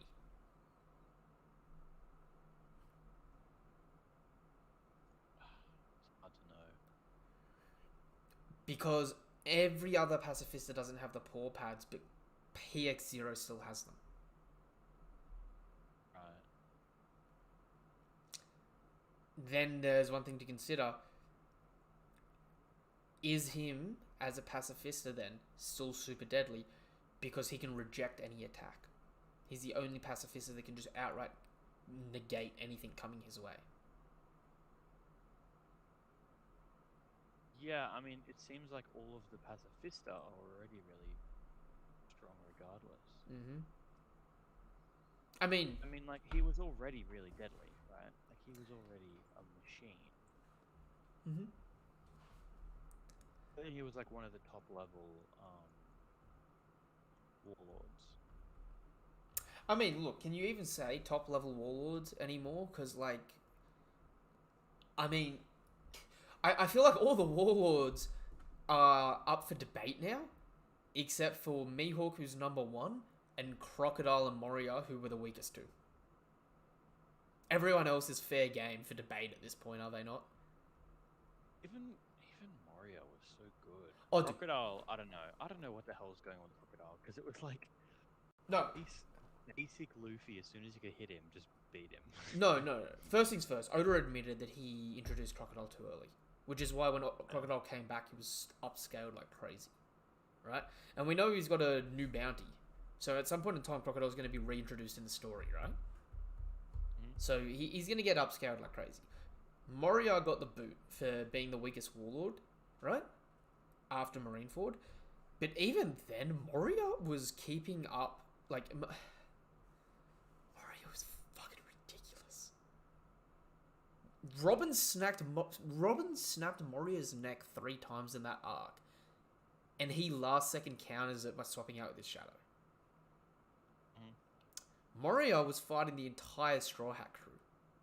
Plus 1,000 shadows inside of Luffy. Right? Moria, right, is what made Luffy unlock Haki. Considering straight off fighting Moria, he's doing Conqueror's Haki. Yeah. Moria don't get enough fucking credit for how threatening he is. His fruit is hard to counter. Right? And his bats were equaling Gear 2 speed. His shadow was equaling Gear 2 speed. That is some ridiculous shit, is it not? Like, That's pretty crazy. when I reread Thriller Bark, you know how a while ago I was saying like, oh, you know, you could essentially just throw Oven or Daifuku in that arc and it would have the same effect. Take that shit back. I take that shit back with a grain of salt. Luffy, pre-time skip Luffy is probably taking Oven or Daifuku, right? It's a high fight, but he's taking them. Moria is like, outside of Zoro, who's an outlier. Like, we've got Oven, Daifuku, Peckham's, Tamago, Hawkins, even Drake, right? Honestly, all those people are probably getting just shat on by Moria.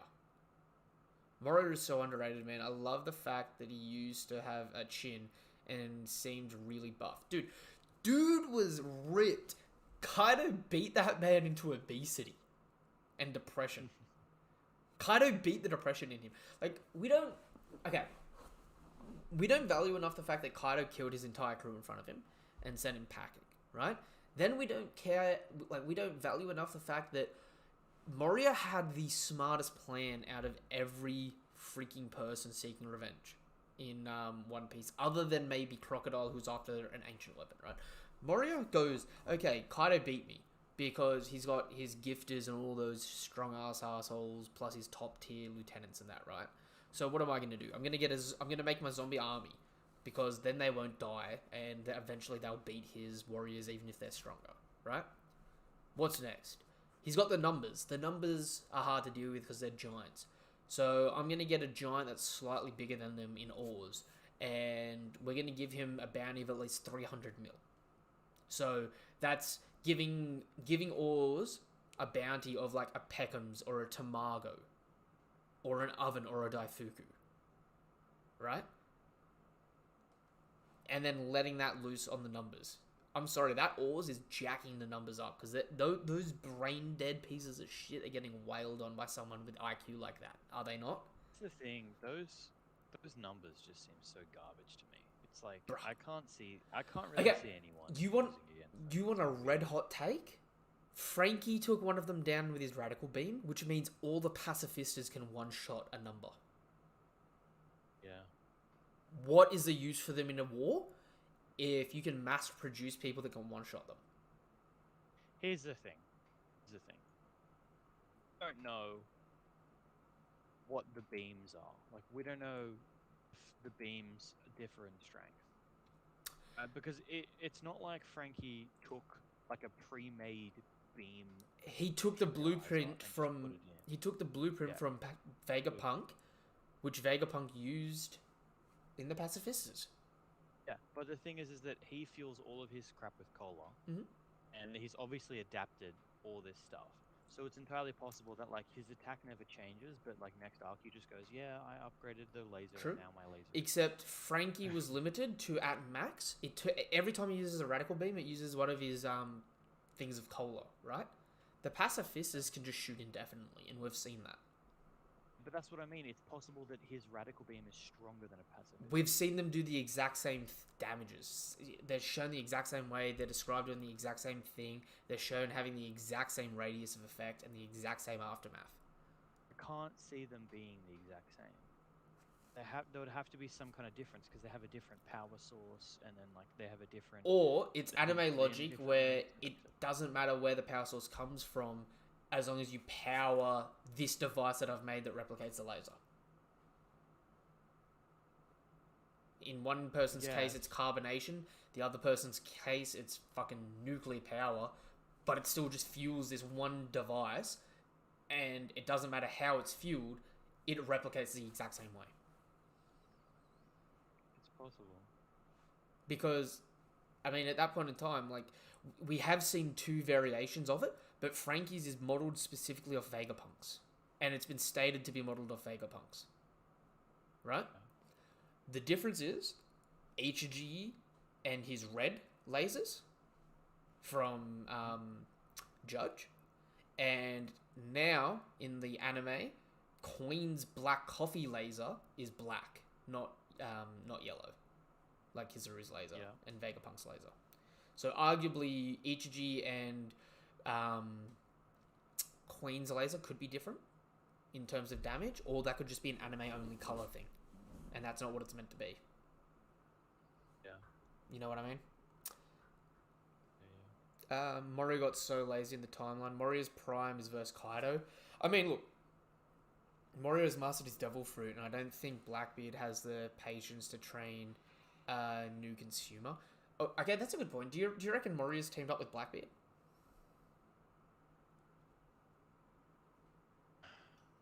Hard. Yes, probably. Ooh, actually, do you know what? I don't see the narrative around it, so it's really weird to say. I honestly think Blackbeard is going to be a mad surprise. What if I'm not like trying to assume anything about Blackbeard's crap. What if the Marines take down the Warlords, right? Like they actually kill them, or at least one of them, right? Throw a dart at one, right? And Blackbeard comes in, and if the Marines are just going to take it, I might as well claim the prize. Blackbeard comes in, swoops in. He's got Moria on his side, and he just resurrects one of the Warlords on his team. Pretty hectic. That would actually be pretty crazy, would it not? That'd be pretty crazy. Like, imagine if it was Mihawk or Boa or even Weevil, or anyone but Buggy. That would. Imagine we get that introduction. It's like SSG is strong enough to take down one of the Warlords. Also, Blackbeard now has a Warlord corpse on his team that just can't die. That would be a pretty big buff for his crew, would it not? Especially if he put one of his commander's shadows into it. You know what I mean? Yeah, it's true. Like, Shiryu can turn invisible, therefore the sun can't hit him. So they put Shiryu's shadow inside Mihawk's body. And so they've got like 2 Shiryus on their crew. It'd be mad headcanony, but man, that'd be crazy, wouldn't it? It'd be good. That's the thing. There's a lot of like little cool surprise things that they could do, because like it's completely possible that we haven't seen all of their fruits. We likely haven't seen all of their fruits. We know. I mean, we barely know any of their fruits. We know Blackbeard's fruit. We know Shiryu's fruit. We know Katarina Devon's fruit. We know not Watsume. What Sanjan Wolf's fruit. And we know that Lafitte has a devil fruit. We still need Doc, Q, and Stronger, the horse. We still need Vasco Shot. We still need Alvaro Pizarro, Van Orga. So there's still about half of his crew that we don't know devil fruits for. And each one of those people could have a broken devil fruit, you know what I mean? The question is, are they going to have fruits from people that we know? What do you mean by from people that we know? Oh, like, yeah, taken off of. Yeah, that would be interesting. Because that would be a good way to know how strong they are instantly if they start getting other people's devil fruits. But then it would also be really crazy where it's like, oh shit, they got them? Because that's what they did to Absalom. You know what I mean? Yeah. And we've got to also remember, right? Perona is on her way over to help out. Yeah. Like, she went to go pick up Moria. Do you know how wild it would be if, say, like, Van Orga got her fruit? And then, out of nowhere, he's sending out, like, a holo that's making you depressed, and he's just headshotting you on the ground? How memey that would be. Her fruit is ridiculous! If one of their crew gets that fruit, honestly, they could that fruit could potentially negate your ability to use Haki. Yeah. Crocodile, Moria, Kid Law focused on Devil Fruit. They are awakened, I think, so that's why they are lacking in Haki. Vivi will be just like all the Straw Hats, except Jinbei be poured by Kuma to be reunited with them. She cries for help again while thinking about her father's death, and maybe she will eat the Yuki no Mi. What's the Yuki no Mi? I don't remember.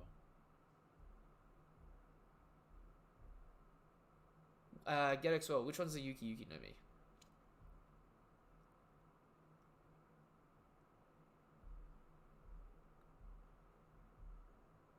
Yo, you know what's actually broken, and I just need to talk about before we wrap up the stream, right? Because we've been going for 3 hours now. We should wrap up in a minute.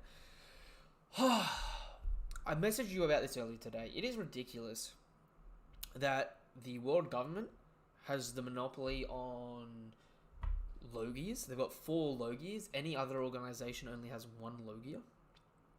They have the monopoly on zones. They have 11 naturally forming zones.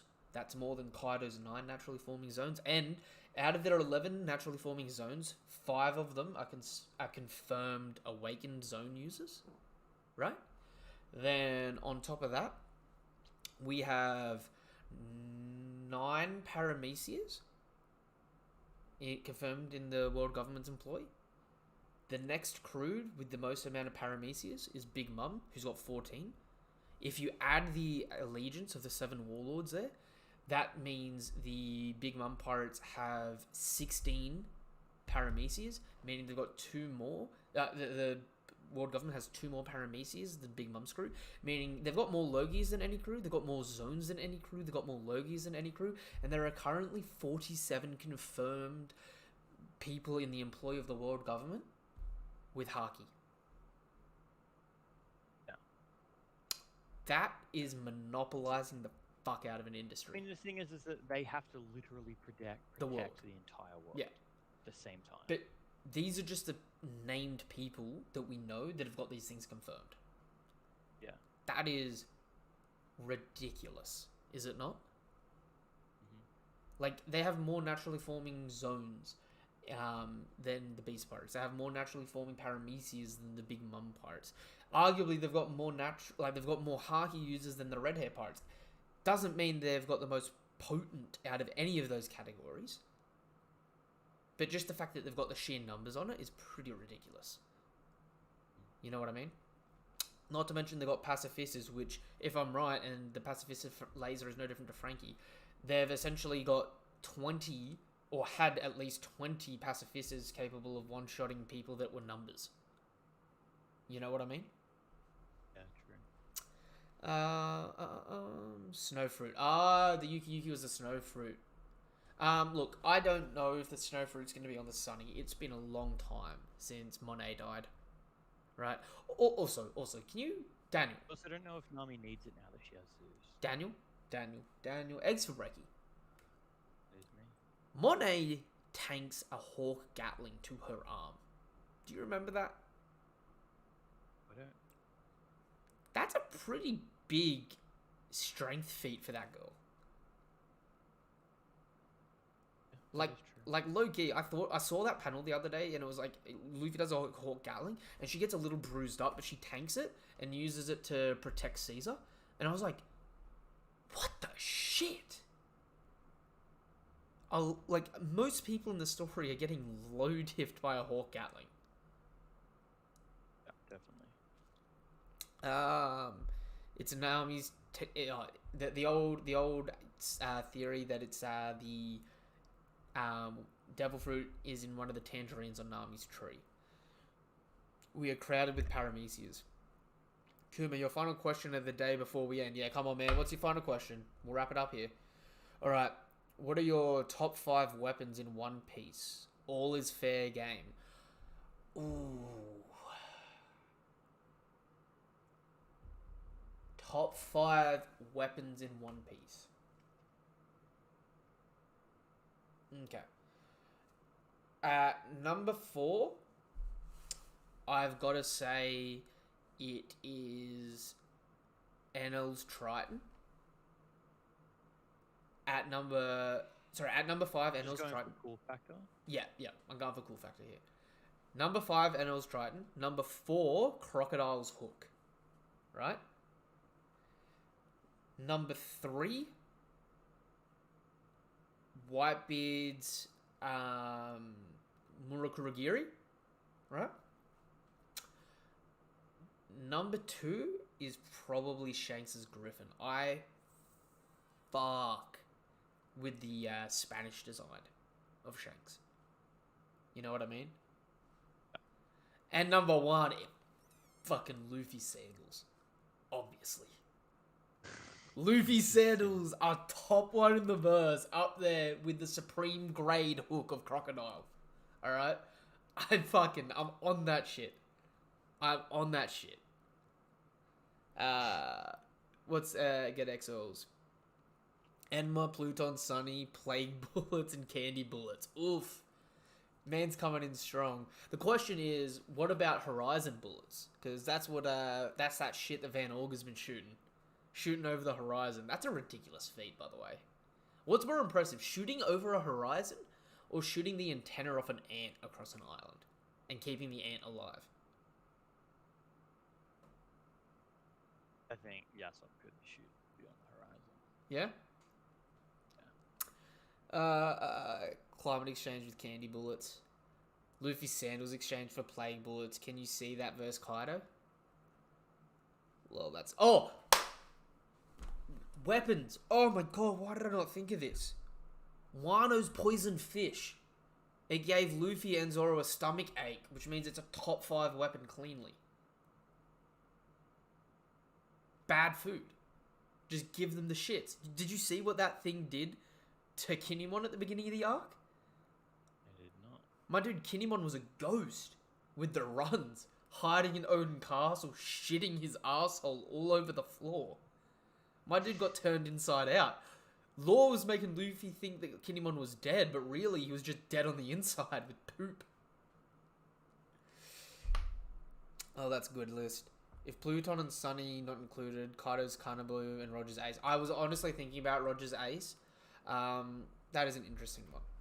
That is definitely an interesting one. Okay, look, we've been going for over 3 hours. I'm going to wrap up there. I appreciate all you guys coming out and checking out the stream. If you haven't done so already, like the stream, subscribe to the channel, hit the bell icon for more notifications for content like this and all that good stuff. You know what to do. Follow me on all the socials. Go check out the Discord and all that good stuff. Help us hit the 100 subscriber goal. We're currently at 94. We're only 6 away. We're going for that 100 berry man arc. Peace. Nothing but love. Nothing but respect. And again, cheers for coming by. Have a damn good one. Goodbye.